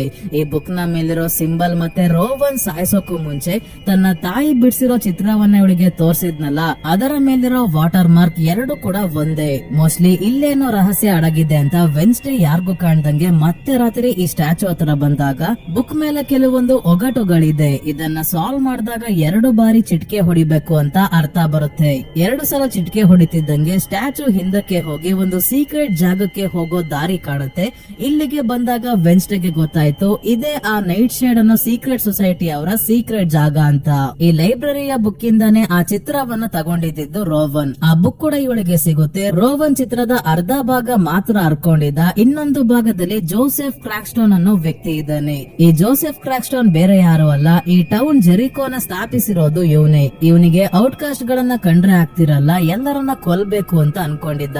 ಆದ್ರೆ 17ನೇ ಶತಮಾನದಲ್ಲಿ ಅದೇ ವೆನ್ಸ್ಡೇ ನ ಪೂರ್ವಜರಾಗಿದ್ದ ಗುಡಿ ಆಡಮ್ಸ್ ಇವನನ್ನ ಕೊಂದಿರ್ತಾಳೆ. ಈ ಬುಕ್ ನ ತಗೊಂಡ್ ಹೋಗ್ಬೇಕಾದ್ರೆ ನೈಟ್ ಶೇಡ್ ಸೊಸೈಟಿ ಅವರು ಇವಳನ್ನ ಕಿಡ್ನಾಪ್ ಮಾಡಿ ಚೇರ್ ಗೆ ಕಟ್ಟಾಕಿ ಕೂರ್ಸ್ಕೊಂತಾರೆ. ಈ ಸೀಕ್ರೆಟ್ ಜಾಗಕ್ಕೆ ಬೇರೆಯವರೆಲ್ಲ ಬರೋ ಹಾಗಿಲ್ಲ, ಅದಕ್ಕೆ ಇವಳಿಗೆ ಏನ್ ಮಾಡೋದು ಅಂತ ಬಿಯಾಂಕಾ ಯೋಚನೆ ಮಾಡ್ಬೇಕಾದ್ರೆ ಝೇವಿಯರ್ ಇವಳನ್ನ ಕೂಡ ನೈಟ್ ಶೇಡ್ ಸೊಸೈಟಿಗೆ ಸೇರ್ಸ್ಕೊಳ್ಳೋಣ ಅಂತ ಹೇಳ್ತಾನೆ. ಯಾಕಂದ್ರೆ ಅವ್ರ ಅಪ್ಪ ಅಮ್ಮ ಕೂಡ ಈ ಸೊಸೈಟಿಯಲ್ಲಿ ಮೆಂಬರ್ ಆಗಿದ್ರು. ಆದ್ರೆ ವೆನ್ಸ್ಡೇಗೆ ತನ್ನ ತಾಯಿಯ ಹಾದಿಯಲ್ಲಿ ನಡೆಯೋಕೆ ಇಷ್ಟ ಇಲ್ವಲ್ಲ, ಅದಕ್ಕೆ ಸೊಸೈಟಿಗೆ ಸೇರ್ಕೊಳಲ್ಲ. ಕೈಗೆ ಕಟ್ಟಿರೋ ಹಗ್ಗವನ್ನ 1 ನಿಮಿಷಕ್ಕೆ ಇವಳೆ ಬಿಡ್ಸ್ಕೊಂಡಿದ್ದಾಳೆ. ನಿಮ್ಮಂತವರಿಂದ ಕಿಡ್ನಾಪಿಂಗ್ ಏನೆ ಕೆಟ್ಟ ಹೆಸರು ಅಂತ ಹೇಳಿ ಹೋಗ್ತಾಳೆ. ಒಂದಿನ ಸ್ಕೂಲ್ ಅವರು ಔಟ್ ರೀಚ್ ಡೇ ಅಂತ ಮಾಡ್ತಿದ್ದಾರೆ. ಅಂದ್ರೆ ನೆವರ್ ಮೋರ್ ಅಕಾಡೆಮಿಯಲ್ಲಿ ಇರೋರೆಲ್ಲ ಜೆರಿಕೋ ಟೌನ್ ಗೆ ಹೋಗಿ ಅಲ್ಲಿರೋ ಜನರ ಜೊತೆ ವಾಲಂಟಿಯರ್ ಆಗಿ ಕೆಲಸ ಮಾಡೋದು. ಇದೇ ಸಿಕ್ಕಿದ ಚಾನ್ಸ್ ಬುಕ್ ಅಲ್ಲಿ ಆ ಚಿತ್ರದ ಇನ್ನೊಂದು ಭಾಗದಲ್ಲಿ ಇರೋ ಜೋಸೆಫ್ ಕ್ರಾಕ್ಸ್ಟೋನ್ ನ ಬಗ್ಗೆ ತಿಳ್ಕೊಳ್ಳೋಕೆ ಅಂತ ವೆನ್ಸ್ಡೇ ಪಿಲಿಗ್ರಿಮ್ ವರ್ಲ್ಡ್ ಅನ್ನೋ ಥೀಮ್ ಪಾರ್ಕ್ ಕೋಮಾಕ್ಕೆ ಬರ್ತಾಳೆ. ಇಲ್ಲಿ ಪಿಲಿಗ್ರಿಮ್ಸ್ ಹೇಗೆ ಬದುಕ್ತಾ ಇದ್ರು ಅನ್ನೋದ್ರ ಬಗ್ಗೆ ಎಲ್ಲ ಡಿಸ್ಪ್ಲೇ ಇಟ್ಟಿದ್ದಾರೆ. ಪಿಲಿಗ್ರಿಮ್ಸ್ ಯಾರು ಅಂತ ನಿಮ್ಗೆ ಗೊತ್ತಿಲ್ಲ ಅಂದ್ರೆ ಹೇಳ್ಬಿಡ್ತೀನಿ ಸ್ನೇಹಿತರೆ. ಇವರು ಬ್ರಿಟಿಷ್ ಅಂದ್ರೆ ಇಂಗ್ಲೆಂಡ್ ಅಲ್ಲಿ ಇದ್ದವರು, ಅಲ್ಲಿಂದ ಅಮೆರಿಕಾಗೆ ಬಂದು ಸೆಟಲ್ ಆಗಿರ್ತಾರೆ. ಇಲ್ಲಿನ ಲೋಕಲ್ ಜನರಿಗೆ ತುಂಬಾನೇ ತೊಂದರೆ ಕೊಟ್ಟಿರ್ತಾರೆ ಈ ಪಿಲಿಗ್ರಿಮ್ಸ್. ಜೋಸೆಫ್ ಕ್ರಾಕ್ಸ್ಟನ್ ಕೂಡ ಪಿಲಿಗ್ರಿಮ್ ಆಗಿದ್ದ. ಗುಡಿ ಆಡಮ್ಸ್ ನ ಫ್ಯಾಮಿಲಿನ ಅವನು ಕೊಂದಿರ್ತಾನೆ. ಹೇಗೆ ಅಂತ ಮುಂದೆ ನೋಡೋಣ. ಪಿಲಿಗ್ರಿಮ್ ವರ್ಲ್ಡ್ ಅಲ್ಲಿ ಮೀಟಿಂಗ್ ಹೌಸ್ ಇರುತ್ತೆ. ಇದರಲ್ಲಿ ಜೋಸೆಫ್ ಕ್ರಾಕ್ಸ್ಟನ್ ಗೆ ಸೇರಿದ ತುಂಬಾನೇ ವಸ್ತುಗಳು ಇದಾವೆ ಅಂತ ವೆನ್ಸ್ಡೇಗೆ ಗೊತ್ತಾಗಿ ಯಾರಿಗೂ ಕಾಣ್ದಂಗೆ ಮೀಟಿಂಗ್ ಹೌಸ್ ಗೆ ಬರ್ತಾಳೆ. ಇಲ್ಲಿ ತನ್ನ ರೀತಿನೇ ಕಾಣೋ ಗುಡಿ ಆಡಮ್ಸ್ ನ ಪೇಂಟಿಂಗ್ ಅಲ್ಲಿ ನೋಡ್ತಾಳೆ. ಇದಕ್ಕಿಂತ ಮುಂಚೆ ಬೋಟ್ ರೇಸ್ ಇತ್ತಲ್ಲ, ಆಗ್ಲೇ ವಿಷನ್ ಅಲ್ಲಿ ಗುಡಿ ಆಡಮ್ಸ್ ನ ಇವಳು ನೋಡಿದ್ಲು. ಇವಳ ಕೈಯಲ್ಲಿ ಒಂದು ಬುಕ್ ಇರೋದನ್ನ ನೋಡಿ ಇದೇ ರೀತಿ ಬುಕ್ ನ ಡಿಸ್ಪ್ಲೇಗೂ ಇಟ್ಟಿದ್ದಾರೆ. ಬುಕ್ ಆಫ್ ಶಾಡೋಸ್ ಅಂತ ಇದರ ಹೆಸರು. ಇದನ್ನ ಓಪನ್ ಮಾಡಿದಾಗ ಗೊತ್ತಾಯ್ತು ಇದು ನಕಲಿ ಬುಕ್ ಅಂತ. ಇವಳು ಇದೆಲ್ಲ ಯಾಕೆ ನೋಡ್ತಾ ಇದ್ದಾಳೆ ಅಂದ್ರೆ ಭವಿಷ್ಯದಲ್ಲಿ ಸಾವನ್ನಪ್ಪಿರೋ ಜೋಸೆಫ್ ಕ್ರಾಕ್ಸ್ಟನ್ ತನ್ನ ಮುಂದೆ ಹೇಗೆ ಚಿತ್ರದಲ್ಲಿ ನಿಂತಿದ್ದಾನೆ, ಇವಳ ಕಡೆಯಿಂದ ಯಾಕೆ ನೆವರ್ ಮೋರ್ ಅಕಾಡೆಮಿ ನಾಶ ಆಗುತ್ತೆ ಅಂತ ತಿಳ್ಕೋಬೇಕು ಅಂದ್ರೆ ಮೊದಲು ಜೋಸೆಫ್ ಕ್ರಾಕ್ಸ್ಟನ್ ನ ಇತಿಹಾಸದ ಬಗ್ಗೆ ತಿಳ್ಕೋಬೇಕು ಅನ್ನೋದು ಇವಳ ಉದ್ದೇಶ. ಆದ್ರೆ ಈ ಜಾಗದಲ್ಲಿ ಏನೂ ಇಲ್ಲ. ಈ ಊರಲ್ಲಿ ಇದ್ದ ಒರಿಜಿನಲ್ ಮೀಟಿಂಗ್ ಹೌಸ್ ಅಂದ್ರೆ 17ನೇ ಶತಮಾನದ ಮೀಟಿಂಗ್ ಹೌಸ್ ಎಲ್ಲಿದೆ ಅಂತ ಟೈಲರ್ ಗೆ ವಿಚಾರಿಸಿದಾಗ ಕೊನೆಗೂ ಇವನಿಂದ ಒರಿಜಿನಲ್ ಮೀಟಿಂಗ್ ಹೌಸ್ ಎಲ್ಲಿದೆ ಅಂತ ಗೊತ್ತಾಯ್ತು. ಕಾಡಿನಲ್ಲಿ ಇರೋ ಈ ಮೀಟಿಂಗ್ ಹೌಸ್ ನ ಡೋರ್ ಟಚ್ ಮಾಡಿದಾಗ ಇವಳಿಗೆ ಒಂದು ವಿಷನ್ ಕಾಣುತ್ತೆ. 17ನೇ ಶತಮಾನದಲ್ಲಿ ಪಿಲಿಗ್ರಿಮ್ಸ್ ಎಲ್ಲರೂ ಒಬ್ಬೊಬ್ಬರಾಗೆ ಬಂದು ಸೆಟಲ್ ಆದ್ಮೇಲೆ ನೋಡ್ತಿದ್ದಂಗೆ ಇಲ್ಲಿನ ಸ್ಥಳೀಯ ನಿವಾಸಿಗಳ ಭೂಮಿಯನ್ನ ಕಿತ್ಕೊಂಡು ತುಂಬಾನೇ ತೊಂದರೆ ಕೊಡೋಕೆ ಶುರು ಮಾಡ್ತಾರೆ. ಪಿಲಿಗ್ರಿಮ್ಸ್ ನ ಲೀಡರ್ ಜೋಸೆಫ್ ಕ್ರಾಕ್ಸ್ಟನ್ ಇಲ್ಲಿನ ಸ್ಥಳೀಯರನ್ನ ತನ್ನ ಕಡೆ ಸೇರಿಸಿಕೊಂಡು ಔಟ್ಕಾಸ್ಟ್ ಗಳನ್ನ ಮಾತ್ರ ಕೊಲ್ಬೇಕು, ಅವರು ಒಳ್ಳೆಯವರಲ್ಲ ಅಂತ ಹೇಳಿ ಎಲ್ಲಾ ಔಟ್ಕಾಸ್ಟ್ ಗಳನ್ನ ಒಂದು ಬಿಲ್ಡಿಂಗ್ ಅಲ್ಲಿ ಬಂಧಿಸಿದಾನೆ. ಕೊನೆಯದಾಗಿ ಗುಡಿ ಆಡಮ್ಸ್ ಮಾಟಗಾತಿ ಆಗಿದ್ದಾಳೆ ಅಂತ ಹೇಳಿ ಇವಳನ್ನ ಕೂಡ ಬಿಲ್ಡಿಂಗ್ ಒಳಗೆ ಹಾಕಿ ಇಡೀ ಬಿಲ್ಡಿಂಗ್ ಗೆ ಬೆಂಕಿ ಹಚ್ಚಿದಾಗ ಗುಡಿ ಆಡಮ್ಸ್ ಅವರ ಅಮ್ಮ ನಮ್ಮನ್ನ ಚೈನ್ ಹಾಕಿ ಕಟ್ಟಾಕಿದ್ದಾರೆ, ನೀನಾದ್ರೂ ತಪ್ಪಿಸ್ಕೋ ಅಂದಾಗ ಇವಳೊಬ್ಳು ತಪ್ಪಿಸ್ಕೊಂಡಿರ್ತಾಳೆ, ಬೇರೆಯವರೆಲ್ಲ ಸಾವನ್ನಪ್ಪಿರ್ತಾರೆ. ಇಷ್ಟನ್ನ ವಿಷನ್ ಅಲ್ಲಿ ವೆನ್ಸ್ಡೇ ನೋಡಿ ಆದ್ಮೇಲೆ ಮತ್ತೆ ಆ ಮಾನ್ಸ್ಟರ್ ಇದೇ ಜಾಗದಲ್ಲಿ ಇರೋದನ್ನ ನೋಡ್ತಾಳೆ. ಆದ್ರೆ ಅದನ್ನ ಫಾಲೋ ಮಾಡೋ ಅಷ್ಟರಲ್ಲಿ ಎಲ್ಲಿ ಹೋಯ್ತು ಅದು ಅಂತ ಗೊತ್ತಾಗಲ್ಲ. ಈಗ್ಲೂ ಆ ಮಾನ್ಸ್ಟರ್ ಇವಳಿಗೆ ಏನು ಮಾಡಲ್ಲ. ಅದರ ಫುಟ್ ಪ್ರಿಂಟ್ಸ್ ನ ನೋಡಿದಾಗ ಹೋಗ್ತಾ ಹೋಗ್ತಾ ಆ ಮಾನ್ಸ್ಟರ್ ನ ಫುಟ್ ಪ್ರಿಂಟ್ಸ್ ಮನುಷ್ಯರ ಫುಟ್ ಪ್ರಿಂಟ್ಸ್ ಆಗಿದೆ. ಇದರಿಂದ ಇವಳಿಗೆ ಗೊತ್ತಾಯ್ತು ಈ ಮಾನ್ಸ್ಟರ್ ಕೂಡ ಔಟ್ ಕಾಸ್ಟೇ ಆಗಿದೆ, ಮನುಷ್ಯನೇ ಆಗಿದ್ದಾನೆ ಅಂತ. ಹಿಂದೆನೆ ಝೇವಿಯರ್ ಇಲ್ಲಿಗೆ ಬರ್ತಾನೆ. ಟೈಲರ್ ಜೊತೆ ಮಾತಾಡ್ಬೇಕಾದ್ರೆ ಇಲ್ಲಿಗೆ ನೀನು ಬರ್ತಿದ್ಯಾ ಅಂತ ಗೊತ್ತಾಯ್ತು, ಅದಕ್ಕೆ ಬಂದೆ ಅಂತ ಇವನೇನೋ ಹೇಳ್ದ. ಆದ್ರೆ ವೆನ್ಸ್ಡೇಗೆ ಇವನೇ ಮಾನ್ಸ್ಟರ್ ಆಗಿರ್ಬೋದಾ ಅಂತ ಡೌಟ್ ಬರ್ತಾ ಇದೆ. ಆಮೇಲೆ ಜೋಸೆಫ್ ಕ್ರಾಕ್ಸ್ಟನ್ ನ ಸ್ಟ್ಯಾಚು ಅನ್ನ ಮೇಯರ್ ಉದ್ಘಾಟನೆ ಮಾಡ್ತಿದ್ದಾರೆ. ಈ ಫಂಕ್ಷನ್ ಅಲ್ಲಿ ವೆನ್ಸ್ಡೇ ಮ್ಯೂಸಿಕ್ ನುಡಿಸ್ತಾ ಇದ್ದಾಳೆ. ಆದ್ರೆ ಜೋಸೆಫ್ ಕ್ರಾಕ್ಸ್ಟನ್ ಮೇಲಿರೋ ಕೋಪಕ್ಕೆ ತಿಂಗೆ ಹೇಳಿ ಸ್ವಲ್ಪ ದೊಡ್ಡದಾಗಿ ಉದ್ಘಾಟನೆ ಮಾಡಿಸ್ತಾಳೆ. ಸ್ಟ್ಯಾಚು ಇರೋ ಜಾಗದಲ್ಲಿ ಬ್ಲಾಸ್ಟ್ ಮಾಡಿ ಜನರು, ಮೇಯರ್ ಮತ್ತೆ ಪ್ರಿನ್ಸಿಪಲ್ ವಿಮ್ಸ್ ಎಲ್ಲ ಕಿರ್ಚಾಡ್ಕೊಂಡು ಓಡ್ ಹೋಗ್ತಿದ್ರು ಕೂಡ ವೆನ್ಸ್ಡೇ ಒಬ್ಳೆ ಕುತ್ಕೊಂಡು ಮ್ಯೂಸಿಕ್ ನುಡಿಸ್ತಾ ಇದ್ದಾಳೆ. ಇನ್ನೊಬ್ಬ ಫ್ರಂಟ್ ಚೇರ್ ಅಲ್ಲೇ ಮಲಗಿದ್ದವನು ಇಷ್ಟೆಲ್ಲ ಆದ್ರೂ ಎಚ್ಚರಿಕೆನೆ ಆಗಿಲ್ಲ. ಇನ್ನೊಂದ್ ಕಡೆ ಕಾಡಿನಲ್ಲಿ ಇರೋ ರಿಯಲ್ ಮೀಟಿಂಗ್ ಹೌಸ್ ಅಲ್ಲಿ ಒಬ್ಬ ಮನೆ ಇಲ್ದೇ ಇರೋ ಭಿಕ್ಷುಕ ವಾಸವಾಗಿರ್ತಾನೆ. ಇವನು ಕ್ಯಾಮರಾವನ್ನ ಕತ್ಕೊಂಡ್ ಬಂದು ಇದ್ ಹೇಗೆ ವರ್ಕ್ ಆಗುತ್ತೆ ಅಂತ ನೋಡ್ಬೇಕಾದ್ರೆ ಆ ಮಾನ್ಸ್ಟರ್ ಬಂದು ಇವನ ಮೇಲೆ ದಾಳಿ ಮಾಡುತ್ತೆ. ಕ್ಯಾಮರಾ ಕೆಳಗೆ ಬಿದ್ದಾಗ ಇದು ಆಟೋಮೆಟಿಕ್ ಆಗಿ ಫೋಟೋ ತೆಕ್ಕೊಳ್ಳುತ್ತೆ. ಶರೀಫ್ ಇಲ್ಲಿಗೆ ಬಂದಾಗ ಕ್ಯಾಮರಾ ಕ್ಲಿಕ್ ಮಾಡಿರೋ ಫೋಟೋ ನೋಡಿ ಗಾಬರಿ ಆಗೋಗ್ತಾರೆ. ಇವ್ರಿಗೆ ಗೊತ್ತಿರುತ್ತೆ ಮಾನ್ಸ್ಟರ್ ಇದೆ ಅಂತ, ಆದ್ರೆ ಹೇಗಿದೆ ಅಂತ ಮೊದಲನೇ ಬಾರಿ ನೋಡ್ತಾರೆ. ನಂತರ ವೆನ್ಸ್ಡೇ ಹಾಸ್ಪಿಟಲ್ ನ ಶವಕಾರಕ್ಕೆ ಬರ್ತಾಳೆ. ಮಾನ್ಸ್ಟರ್ ಸಾಯಿಸಿರೋ ಜನರ ಡೆಡ್ ಬಾಡಿನ ನೋಡೋಕೆ. ಥಿಂಗ್ ಮಾನ್ಸ್ಟರ್ ಕೈಗೆ ಸಿಗಾಕೊಂಡು ಸಾವನ್ನಪ್ಪಿರೋರ ಡೀಟೇಲ್ಸ್ ಇರೋ ಡಾಕ್ಯುಮೆಂಟ್ಸ್ ನ ಜೆರಾಕ್ಸ್ ತಗೊಂಡ್ ಬಂದಾಗ ವೆನ್ಸ್ಡೇಗೆ ಗೊತ್ತಾಗುತ್ತೆ ಮಾನ್ಸ್ಟರ್ ಏನೋ ಎಲ್ಲರನ್ನ ಸಾಯಿಸಿದೆ. ಆದ್ರೆ ಆಮೇಲೆ ಯಾರೋ ಸತ್ತಿರೋರ ಬೇರೆ ಬೇರೆ ಬಾಡಿ ಪಾರ್ಟ್ಸ್ ನ ನೀಟಾಗಿ ಕಟ್ ಮಾಡ್ಕೊಂಡು ಹೋಗಿದ್ದಾರೆ ಅಂತ. ವೆನ್ಸ್ಡೇಗೆ ಅನ್ಸುತ್ತೆ ಮಾನ್ಸ್ಟರ್ ಮನುಷ್ಯ ಆದ್ಮೇಲೆ ಕಟ್ ಮಾಡ್ಕೊಂಡು ಹೋಗಿರ್ಬೋದು ಅಂತ, ಆದ್ರೆ ಯಾಕೆ ಅಂತ ಗೊತ್ತಾಗ್ತಿಲ್ಲ. ಇದೇ ಡೌಟ್ ಹಾಸ್ಪಿಟಲ್ ನ ಡಾಕ್ಟರ್ ಅನ್ವರ್ಗೂ ಕೂಡ ಬಂದಿದೆ. ಶರೀಫ್ಗೆ ಈ ವಿಷಯ ತಿಳಿಸ್ತಾರೆ ಕೂಡ. ಮುಂದಿನ ದಿನ ವೆನ್ಸ್ಡೇ ಝೇವಿಯರ್ ನ ಕತ್ತಿನ ಮೇಲೆ ಪರ್ಚಿರೋ ಗಾಯವನ್ನ ನೋಡಿ ಇವನೇ ಮಾನ್ಸ್ಟರ್ ಅಂತ ಇವಳಿಗೆ ಮೊದ್ಲೇ ಡೌಟ್ ಇತ್ತಲ್ಲ, ಅದಕ್ಕೆ ಮಾನ್ಸ್ಟರ್ ಆಗಿದ್ದಾಗ ಇವನೇ ಕೆರ್ಕೊಳಕ್ ಹೋಗಿ ಪರ್ಚ್ಕೊಂಡಿರ್ಬೇಕು, ನೋಡೋಣ ಅಂತ ಝೇವಿಯರ್ ನ ಫಾಲೋ ಮಾಡ್ಕೊಂಡು ಒಂದು ಶೆಡ್ ಹತ್ರ ಬರ್ತಾಳೆ. ಝೇವಿಯರ್ ಅವಾಗವಾಗ ಈ ಶೆಡ್ ಬಳಿ ಬರ್ತಾನಲ್ಲ ಅಂತ ಒಳಗೆ ಬಂದು ನೋಡಿದ್ರೆ ಇಲ್ಲಿ ಬರೀ ಮಾನ್ಸ್ಟರ್ ಗಳ ಪೇಂಟಿಂಗ್ ಸ್ಕೆಚ್ ಗಳನ್ನ ಮಾಡಿದ್ದಾನೆ. ಯಾರು ಮಾನ್ಸ್ಟರ್ ನ ನೋಡೇ ಇಲ್ಲ, ಅಂದ್ರೆ ಇವನಿಗೆ ಹೇಗೆ ಮಾನ್ಸ್ಟರ್ ಹೇಗಿದೆ ಅಂತ ಗೊತ್ತಾಯ್ತು. ಇವನೇ ಮಾನ್ಸ್ಟರ್, ಅದಕ್ಕೆ ಗೊತ್ತು ಅಂತ ಅನ್ಕೊಂತಾಳೆ ವೆನ್ಸ್ಡೇ. ಜೊತೆಗೆ ಶನಿವಾರ ರೇವನ್ ಡ್ಯಾನ್ಸ್ ಪಾರ್ಟಿ ಇದೆ. ಅಲ್ಲಿಗೆ ಹುಡುಗ ಹುಡುಗಿ ಜೊತೆಗೆ ಡ್ಯಾನ್ಸ್ ಮಾಡೋಕೆ ಹೋಗ್ತಾರೆ. ಆ ಡ್ಯಾನ್ಸ್ ಗೆ ಝೇವಿಯರ್ ಜೊತೆ ಹೋಗೋಕೆ ಡಿಸೈಡ್ ಮಾಡ್ತಾಳೆ. ಇವನ ಹತ್ರ ಇದ್ರೆ ಇವನ ಬಂಡವಾಳ ಗೊತ್ತಾಗುತ್ತೆ ಅಂತ. ಮತ್ತೆ ರೇವನ್ ಡ್ಯಾನ್ಸ್ ಗೆ ವೆನ್ಸ್ಡೇ ಝೇವಿಯರ್ ಜೊತೆ ಹೋಗ್ತಿದ್ದಾಳೆ ಅಂತ ಗೊತ್ತಾಗಿ ಟೈಲರ್ ಗೆ ತುಂಬಾನೇ ಬೇಜಾರಾಗುತ್ತೆ. ಯಾಕಂದ್ರೆ ಇವನು ವೆನ್ಸ್ಡೇ ನ ಪ್ರೀತಿಸ್ತಾ ಇದ್ದಾನೆ. ಇವಳಿಗೆ ಎಲ್ಲಾ ರೀತಿಯ ಹೆಲ್ಪ್ ಮಾಡ್ತಿದ್ರು, ಕೇರ್ ಮಾಡ್ತಿದ್ರು, ತನ್ನನ್ನ ಮೂಸು ನೋಡ್ತಿಲ್ವಲ್ಲ ಅಂತ ಟೈಲರ್ ಗೆ ದುಃಖ ಆಗ್ತಿದೆ. ವೆನ್ಸ್ಡೇ ಯೂಜಿನ್ ಹತ್ರ ಬಂದಿದ್ದಾಳೆ. ಜೊತೆಗೆ ಝೇವಿಯರ್ ಮಾಡಿರೋ ಸ್ಕೆಚಸ್ ನ ಕೂಡ ತಂದಿದ್ದಾಳೆ. ಒಂದು ಸ್ಕೆಚ್ ಅನ್ನ ನೋಡಿ ಈ ಮಾನ್ಸ್ಟರ್ ನಿಂತಿರೋ ಜಾಗವನ್ನ ನಾನು ಮೊದ್ಲೇ ಕಾಡಿನಲ್ಲಿ ನೋಡಿದೀನಿ ಅಂತ ಒಂದು ಗುಹೆ ಹತ್ರ ಕರ್ಕೊಂಡ್ ಬರ್ತಾನೆ. ಈ ಗುಹೆ ಒಳಗೆ ತುಂಬಾನೇ ಮೂಳೆಗಳು, ಯಾರನ್ನೋ ಕಟ್ಟಾಕೋಕೆ ಚೈನ್ ಎಲ್ಲ ಇದೆ. ಮುಖ್ಯವಾಗಿ ಇಲ್ಲಿ ಮಾನ್ಸ್ಟರ್ ನ ಉಗುರು ಸಿಗುತ್ತೆ. ಅಂದ್ರೆ ಮಾನ್ಸ್ಟರ್ ಇಲ್ಲಿಗೆ ಅವಾಗವಾಗ ಬರುತ್ತೆ ಅಂತ ಕನ್ಫರ್ಮ್ ಆಯ್ತು.